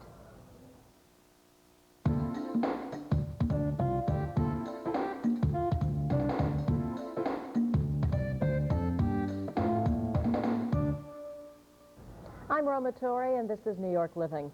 Each year, thousands of New York men undergo vasectomies as a method of birth control. But a new medical report suggests there may be a link between vasectomies and prostate cancer. We have more now on this finding from NY1's health reporter, Nancy Liu. We need to talk about... Every year, more than 100,000 men are diagnosed with prostate cancer. It's the second most common form of cancer among men, and most patients are in their 60s. Two reports published in this week's Journal of the American Medical Association suggest that there may be a link between vasectomies and prostate cancer. Based on our two studies, we found that men who have had vasectomies had a 60% greater risk of having prostate cancer diagnosed. The risk increased over time, and after 20 years following the vasectomy, there was a 90% increased risk of prostate cancer. The reports don't conclude that vasectomies actually cause prostate cancer, but researchers say that scenario can't be ruled out. We looked for alternative explanations that may have produced this association, and we've ruled essentially everything out. So we think that it's possible that there's a cause and effect association here. One theory researchers are looking at focuses on the changes of the prostate gland after a vasectomy. The gland normally produces fluid, but after a vasectomy, the amount of fluid decreases. Animal studies have indicated that higher fluid production results in lower risk of cancer, but similar research has yet to be conducted on humans. This week's report has one local urologist questioning whether a link actually exists. Philosophically, physiologically, as a physician, find it hard to see what happens with a vasectomy that could alter the prostate. But if the statistics or further research is carried out that documents these studies, then you'd have to tell a patient not to choose another method of birth control. Doctors advise men considering a vasectomy to know of the potential health risks, and they also recommend that all men over the age of 50 have a rectal exam annually to check for prostate cancer, whether or not they've had a vasectomy. In Manhattan, Nancy Liu, NY1. Abortion rights groups hope to make a Chinese abortion pill available in America. The nonprofit organization ARM is starting biological testing on the abortion pill developed by Chinese doctors. Between 10 and 50,000 women in China have already used the abortion pill. Abortion rights supporters say Clinton's presidency has made it the right time to introduce the pill to America. So he has urged pushing ahead, and he has opened the door to the Chinese bill by saying another anti-progestin. So that is why President Clinton is so important to what is happening today. The French abortion pill RU-486 has been used in European countries since 1988, but RU-486 remains illegal in this country. It's what Hollywood lives for. This year's Academy Award nominations are out, and New York 1's Sharon Diesenhaus takes a look. It's Oscar season again, and Wednesday the big announcements came out. Nominations for movies' greatest honor. Nominees for Best Supporting Actress are Judy Davis for Husbands and Wives, Joan Plowright for Enchanted April, Vanessa Redgrave for Howard's End, Miranda Richardson in Damage, and Marissa Tomei for My Cousin Vinny. For Best Supporting Actor, the nomination nod goes to Jay Davidson for The Crying Game, Gene Hackman for Unforgiven, Jack Nicholson for A Few Good Men, Al Pacino for Glengarry Glen Ross, and David Paymer for Mr. Saturday Night. Best Actress nominations go to Catherine Deneuve for Indochine, Mary McDonnell for Passion Fish, Michelle Pfeiffer for Love Field, Susan Sarandon for Lorenzo's Oil, and Emma Thompson for Howard's End. Best Actors are Robert Downey Jr. for Chaplin, Clint Eastwood for Unforgiven, Al Pacino for Scent of a Woman, Stephen Rea for The Crying Game, and Denzel Washington for Malcolm X. The nominees for Best Director are Neil Jordan for The Crying Game, James Ivory for Howard's End, Robert Altman for The Player, Martin Brest for Scent of a Woman, and Clint Eastwood for Unforgiven. And for the big prize, Best Picture, the nominations are The Crying Game, A Few Good Men, Howard's End, Scent of a Woman, and Unforgiven. In Manhattan, Sharon Diesenhaus, New York 1. Women come in an endless variety, and so do their health care needs. That's why the Women's Health Network of Bailey Seton Hospital and St. Vincent's Medical Center on Staten Island.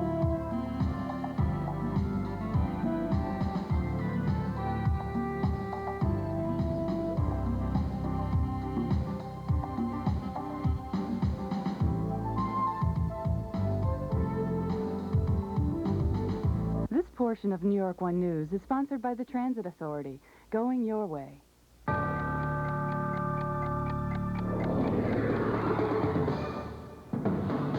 I'm Roma Torrey, taking a one-minute look now at the city at this hour.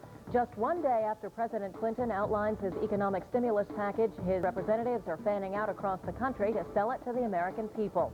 U.S. Commerce Secretary Ron Brown is in the Big Apple today, getting New Yorkers' reactions to the $500 billion tax increase and spending cuts plan.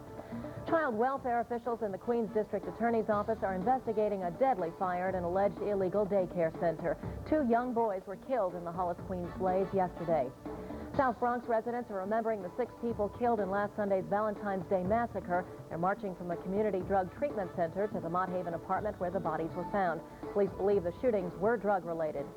New York State Comptroller Edward Regan is leaving his $110,000 job. He's resigning to become president of an economics institute at Bard College.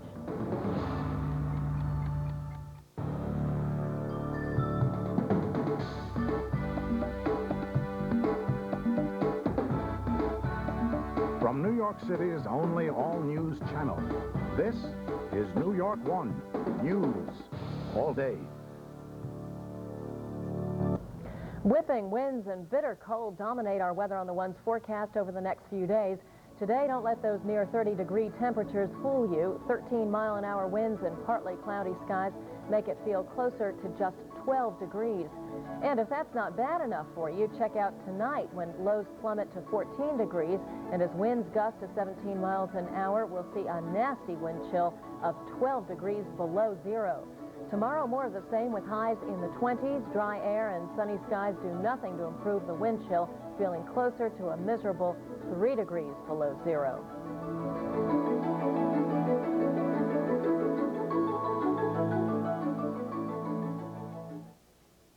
A jury is now weighing the evidence in the trial of Manhattan doctor Abu Hayat. Hayat is accused of performing an illegal abortion on a woman who was 8 months pregnant. Standing by now at State Supreme Court in Lower Manhattan with more is our Karim Haji. It's all in the hands of the jury now, which will decide whether or not Abu Hayat, the man better known as the butcher of the Lower East Side, is guilty of a number of crimes, including performing an illegal abortion. Hayat is accused of cutting off a baby's arm during one abortion, an abortion which was performed on a woman who was 8 months pregnant.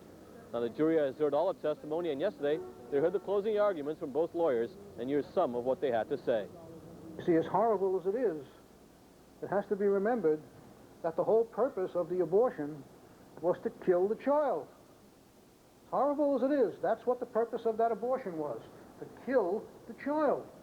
And the way abortions are accomplished is to dismember the fetus, to rip it limb from limb, and that's how the abortion is done.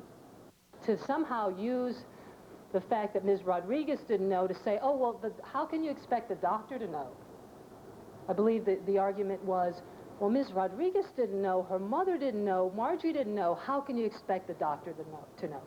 Well, because he's the doctor. Now, we don't know when a verdict will be reached, but it's expected to happen very soon, possibly as early as today. When it does happen, New York One will bring it to you live. Reporting from downtown Manhattan, I'm Karim Haji, New York One. New York State will be looking to fill some big shoes today. State Comptroller Edward Regan announced today he's resigning from the post at the end of April. He's leaving his $110,000 a year job to become president and governor of the Jerome Levy Economics Institute of Bard College. That's in upstate New York. Regan was re-elected to his fourth four-year term as comptroller in 1990, beating out some tough competition from former New York City Council President Carol Bellamy. The State Assembly and Senate will meet to elect a successor to fill out Regan's term. President Clinton says Americans have called for a change, and Wednesday night he outlined those changes in an address to Congress. Mr. Clinton called for a new energy tax to help reduce the mounting federal deficit that he says could reach $650 billion by the end of the decade. New York One's Mike Gilliam reports. The president's address lasted more than an hour, dealing with spending cuts and taxes. For the wealthiest, those earning more than $180,000 per year, I ask you all who are listening tonight to support a raise in the top rate for federal income taxes from 31% to 36%. We recommend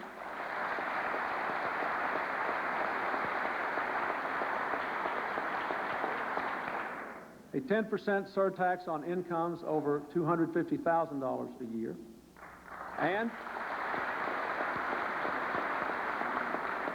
we recommend closing some loopholes that let some people get away without paying any tax at all. In addition to the income tax hike, Americans will also pay more for energy if the Clinton plan is adopted. According to some analysts, the new tax on most sources of energy would have the largest effect on the middle class.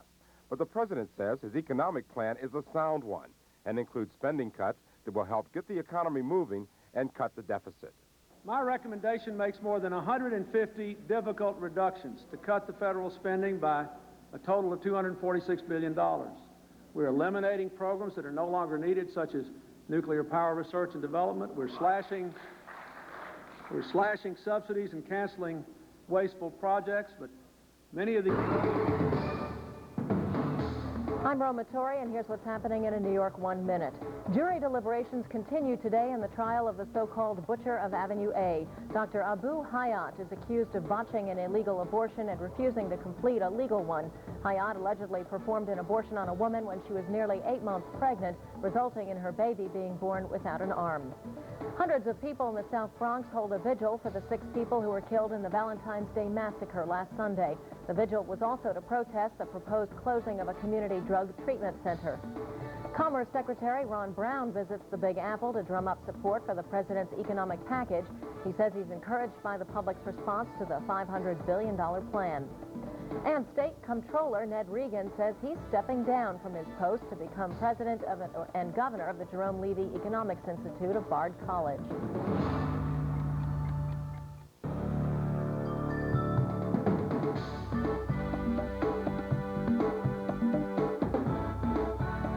From New York City's only all-news channel, this is New York One News.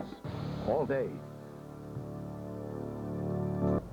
Whipping winds and bitter cold dominate our weather on the One's forecast over the next few days.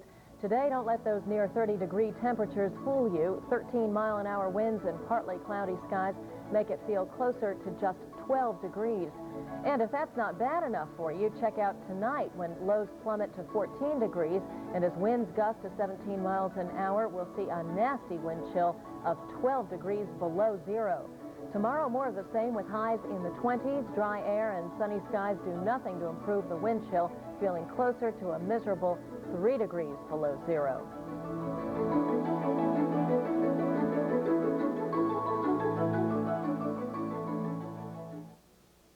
Embattled Schools Chancellor Joseph Fernandez may be out at the end of June, but New York One has learned that the controversy surrounding how he got the position in the first place is just beginning. New York One's education reporter Carol Ann Riddell has this exclusive report. New York One has learned that investigators are looking into the way Chancellor Fernandez and his staff were appointed, and that may affect the upcoming search for a new chancellor. Sources say the Special Commissioner of Investigation will release a report in the next several weeks that criticizes the selection process that put Stanley Litow, the Deputy Chancellor for Operations, in power. Sources familiar with the investigation say there was an apparent conflict of interest in the Chancellor's hiring Litow because Litow was actively involved in recruiting and negotiating for Fernandez. Insiders say Litow does not have the necessary academic experience to serve as a deputy chancellor. Although the appointment does not break any laws, sources involved in the investigation say the ethics of such a decision are questionable. The investigation is expected to recommend that people involved in the search process not be considered for staff positions. It seems that some at the Board of Education agree. Sources say the board intends to make it clear that anyone involved in the screening process for the new chancellor will not be considered for a post. One board member says that the appointment of Stanley Litow raises serious ethical questions. But Stanley Litow defends his position. He says he took a pay cut to work for the chancellor. He also says the criticism has more to do with personality conflicts than any substantive complaints. Sources say the board intends to take action on the issue in the near future, perhaps as soon as the next scheduled meeting on March 3rd. It's not yet clear if the commissioner's report will be released before or after that date. In Manhattan, Carol Ann Riddell, New York One. Students in New York City schools may have to get to class a little earlier from now on just to find a seat. The Board of Education says this school year has brought the most new students into the school system than at any other time in the past 25 years. City officials say total enrollment has jumped to almost 1 million. That's an increase of 22,000 students from last year. The board attributes the increase in part to a recent influx of immigrants to the city. Hundreds of people marched and held a vigil for the 6 people who were killed in the Valentine's Day massacre last Sunday. They marched from a community drug treatment center to the apartment house in Mott Haven where the 6 people were shot to death. The marchers say they want to draw as much attention to the shooting as to the fact that the Promesa Drug Treatment Center may be shut down due to proposed state budget cuts. Police say that Sunday's massacre may be drug-related. Meanwhile, funeral services for one of the victims, Miguel Rivera, were held earlier this morning at St. Anselm's Church in the Morrisania section of the Bronx. A jury in Lower Manhattan begins deliberations today on the trial of Dr. Abu Hayat, dubbed the Butcher of Avenue A. After 3 weeks of testimony, both the prosecution and defense in the case completed summations in the Manhattan courtroom Wednesday. Among other charges, the 62-year-old doctor is accused of botching an illegal abortion which left a baby girl without her right arm. But Hayat's defense attorney accused the mother, Rosa Rodriguez, of misleading her client. You see, as horrible as it is, it has to be remembered that the whole purpose of the abortion was to kill the child. As horrible as it is, that's what the purpose of that abortion was, to kill the child. And the way abortions are accomplished is to dismember the fetus, to rip it limb from limb, and that's how the abortion is done. To somehow use the fact that Ms. Rodriguez didn't know to say, oh, well, how can you expect the doctor to know? I believe that the argument was, well, Ms. Rodriguez didn't know, her mother didn't know, Margie didn't know, how can you expect the doctor to know? Well, because he's the doctor. The prosecution also accuses Hayat of refusing to complete a legal abortion because the patient couldn't pay the fee. If Hayat is convicted on all charges, he could be spending the next 60 years behind bars. The Queens District Attorney and the Bureau of Child Welfare are looking into a deadly fire at what may have been an illegal daycare center. 2 children were found dead in the cellar of a home in the Hollis section of Queens. Firefighters responded to the fire just after 4 o'clock yesterday afternoon, and although the blaze was brought under control in 20 minutes, it was too late to save 7-year-old Terrence Fisher and 5-year-old Matthew Hinson. They were among 8 children believed to be under the care of Alita Brown, the owner of the home. Officials say Brown was in the backyard when the fire broke out. The president's people are fanning out across the country to drum up support for their boss's economic plan. Commerce Secretary Ron Brown is in the Big Apple today trying to convince New Yorkers to support the president's proposal. Brown took a tour of the Metro Tech Center in Brooklyn before meeting with business leaders. He says the president's plan is right for America's future. I'm very heartened by the response and reaction that we have heard thus far to the president's address. The public wants to unite. They are ready for the truth. They're ready for real leadership. Bill Clinton was not elected president to make easy decisions. He was elected president to make tough decisions, but fair decisions. And that is exactly what he's done. And tonight, Brown will be honored at the Brotherhood Awards dinner, sponsored by a group called the Association for a Better New York and 100 Black Men. Meanwhile, President Clinton's economic advisor, Robert Rubin, joins Mayor Dinkins at a community center in Harlem to sample reaction there to the president's economic message. Good news for Mayor Dinkins from a poll conducted by the Marist Institute for Public Opinion. According to the poll, if the mayoral election were held today, Mayor Dinkins would have the support of nearly 47% of the city's voters. That's compared to about 42% for prospective Republican challenger Rudolph Giuliani. 11.3% of New York voters said they were undecided. In a 3-way contest for the Democratic nomination for mayor among David Dinkins, Andrew Stein, and Herman Badillo, Dinkins leads his potential rivals with the support of 42.8% of the city's Democrats. That's compared to 17.2% for Stein and 12.4% for Badillo. The remaining 27.7% of the city's Democrats were undecided. New York State will be looking to fill some big shoes today. State Comptroller Edward Regan announced today he's resigning from the post at the end of April. He's leaving his $110,000 a year job to become president and governor of the Jerome Levy Economics Institute of Bard College. That's in upstate New York. Regan was re-elected to his 4th 4-year term as comptroller in 1990, beating out some tough competition from former New York City Council President Carol Bellamy. The State Assembly and Senate will meet to elect a successor to fill out Regan's term. Coming up on New York Living, switching to a low-interest rate credit card? It's not as easy as you might think. Stay tuned.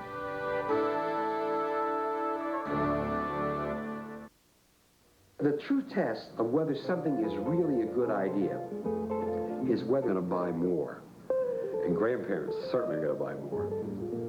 I buy the majority of my purchases, frankly, with the American Express card. It's simpler for me, period. American Express is welcome to Toys R Us and other fun spots. Watch New York 1 News. Win a TV on the New York 1 News Watch and Win Sweepstakes, sponsored by Nobody Beats the Wiz. Here's how it works. First, save this insert from your cable bill. Then watch New York 1 News throughout March. Every day, we'll announce a winning number. If it matches the number on your bill insert, you win. Lucky winners will receive a 13-inch color TV, plus a 27-inch color TV and VCR will be awarded to one grand prize winner, courtesy of The Wiz. So save your bill insert, then watch and win. Only on New York 1 News. Well, get out your extra blankets tonight. Thursday's weather on the One's forecast is one of the coldest yet this year. 29-degree highs combined with 13-mile-an-hour winds to give us a wind chill of just 12 degrees today. Now, tonight, get ready for the really big chill. We start off with lows in the teens, and it's all downhill from there. Winds pick up from the northwest at 17 miles an hour. Skies clear and dry add up to a wind chill that puts us in the Arctic, 12 degrees below zero. Friday, the sunny skies do nothing to raise those 20-degree temperatures. In fact, 17-mile-an-hour winds push us back down into the -0 column. And as for the extended outlook, the snow makes a return appearance over the weekend. Saturday, there's a chance of some precipitation late in the day, highs in the mid-20s, lows in the teens. And as we check travel conditions from coast to coast, remember that you can always find the local time and temperature in the lower left-hand corner of your screen, right here on New York One.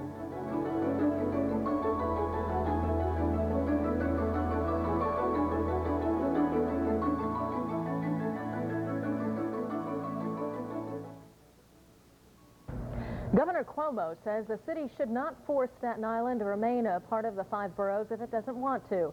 According to the New York Post, Cuomo says it's up to the mayor's office to give the residents of Richmond County good reason why they shouldn't break off on their own. Next week, the State Charter Commission for Staten Island is holding its first public hearing on becoming a separate city, and the governor says the best way to keep Staten Islanders from seceding is to promise them that they'll receive the representation and consideration that they deserve. Meanwhile, Mayor David Dinkins is arguing that a split would create new problems without solving old ones. The mayor pointing out that a state-appointed commission is concluding that Staten Island would face a nearly $200 million budget gap as an independent city. The group that traditionally runs the St. Patrick's Day Parade is receiving some cross-cultural support today. According to New York Newsday, Assemblyman Dov Hikind is making an offer to bring this year's parade to the predominantly Jewish borough Park section of Brooklyn. The Assemblyman's plan would also prevent homosexual groups from taking part in the event. Although the Ancient Order of Hibernians says it's declining the offer, Hikind says he made the gesture to show that religious rights are as important as individual rights. The Assemblyman said his offer was a show of support for the Catholic Church's opposition to the Irish lesbian and gay organization marching in this year's parade. Mayor Dinkins is going to Japan. When the mayor visits Tokyo, he'll be working to keep Japanese investments and jobs in New York. New York One News will be there too, covering the mayor's work completely, exclusively, taking the time to do it right. I'm Dominic Carter. Join us as we follow the mayor's mission to Japan, with regular reports throughout the day on New York One News, because there's only one New York. I want you to listen to me. I want you to cross at the corner and look both ways when you're running out there in the street. Because people today, they drive crazy and they will run right over you. And I don't want anything to happen to you because Daddy and I love you very much. Today, the streets are even more dangerous than you think. You like flying? I got something that'll really make you fly. So talk to your kids about drugs, or somebody else will. I'm Roma Torrey, taking a look now at our top local stories at this hour. Just one day after President Clinton outlined his economic stimulus package, Clinton aides are fanning out across the country to sell it to the American people. And U.S. Commerce Secretary Ron Brown is among them. He's in the Big Apple today, getting New Yorkers' reactions to the $500 billion tax increase and spending cuts plan. Child welfare officials and the Queens District Attorney's Office are investigating a deadly fire at an alleged illegal daycare center. 2 young boys were killed in the Hollis, Queens blaze yesterday. South Bronx residents are remembering the 6 people killed in last Sunday's Valentine's Day massacre. They're marching from a community drug treatment center to the Mott Haven apartment where the bodies were found. Police believe those shootings were drug-related. And the fate of the butcher of Avenue A is in the hands of a Manhattan jury. Dr. Abu Hayat faces charges he botched an illegal abortion which left a baby girl without an arm. And New York State Comptroller Edward Regan is leaving his $110,000 job at the end of April. He's resigning to become president and governor of an economics institute at Bard College. Come this weekend, fans of one of our local hockey teams will have a chance to do some happy reminiscing. New York One's Bud Mishkin has that story. Saturday night here at the Nassau Coliseum, the Islanders will retire the number 31. There are many names that are synonymous with the Rangers-Islanders rivalry: Trottier, Maloney, Bossi, but none perhaps as symbolic of the intensity of the rivalry as Billy Smith. The Islanders showed off Smith's jersey at a gathering inside the Coliseum Wednesday. Billy the Kid was the goalie that led the Islanders to 4 straight Stanley Cups in the early 1980s. Much of the talk, as Smith reminisced, dealt with his aggressive, feisty, and yes, controversial style of play. Even when I was a kid, I always liked the bumping and grinding, and in a lot of the games we even played off the ice. I enjoyed the physical contact. So I just carried it over into my hockey, whether I knew they were running me or not. I knew if somebody was going to interfere with me while I'm trying to make a save, I'd make them pay. Brian Trache says even teammates weren't spared Smith's stick work in front of the net. So I kind of moved into the front of the net, and next thing you know, my ankle was absolutely going numb. And Smitty had absolutely chopped my ankle just trying to clear the front of his own nets. I mean, he didn't care who stood in front of his net. God forbid it was the referee. He felt the wrath of Smitty's stick. During the playoffs, Smith excelled. He also spoke to no one before the game. Not teammates, not fans, not even friends of the team. We're playing in the finals against Minnesota in 1981, and we're walking down the corridor out to the ice. And Edie Minkoff, who's Jeff Minkoff's wife, he's the orthopedic doctor for the team, just went and kind of tapped Smitty on the head as he was walking by the corridor. Said, "Good luck, Smitty." Well, his stick came up like a flash, and he ended up busting her wrist. And, no, you know, he didn't even lose a step. He just kept going, kept walking. Half the teams we played, I didn't even know the players. And I didn't want to know the players. Because I always said, if you don't know the guy, then you're not going to let up on him. And that was just my theory. One of those opposing players is now the Islanders' general manager. Don Maloney says the intensity of the Islanders-Rangers rivalry of those days did not abate at season's end. There was no love lost, and it could be in the middle of June or July, and as much as you'd be cordial, that's probably where it ended. And you'd say hello and how are you, nice to see you, and then both people would probably look for the exit because they wouldn't want to be in the same room. Did you ever, in maybe a weak moment, think about you're a feisty player, they're a feisty crowd, what it would be like if you ever wore the Ranger uniform? Oh, hey, definitely. At one point, it almost happened. What was that? But, it was a while ago when Phil Esposito was there, you know. Phil had approached me when I was on my option year, like after, you know, and I had thought about it. Thought about it, but stayed with the Islanders. Smith will see his jersey raised Saturday, and if you think in his older years he has any regrets about his controversial style of play, think again. When you start reminiscing, it's never the pretty goals or the anything else. It's all the stuff that happens during the game and that. And half the times the crazy stuff that I did was on the, you know, most talked about. I don't regret anything I did. I kind of enjoyed it. At the Nassau Coliseum, Bud Mishkin, New York 1. And the time of Saturday's game at the Nassau Coliseum has been changed to 2 in the afternoon.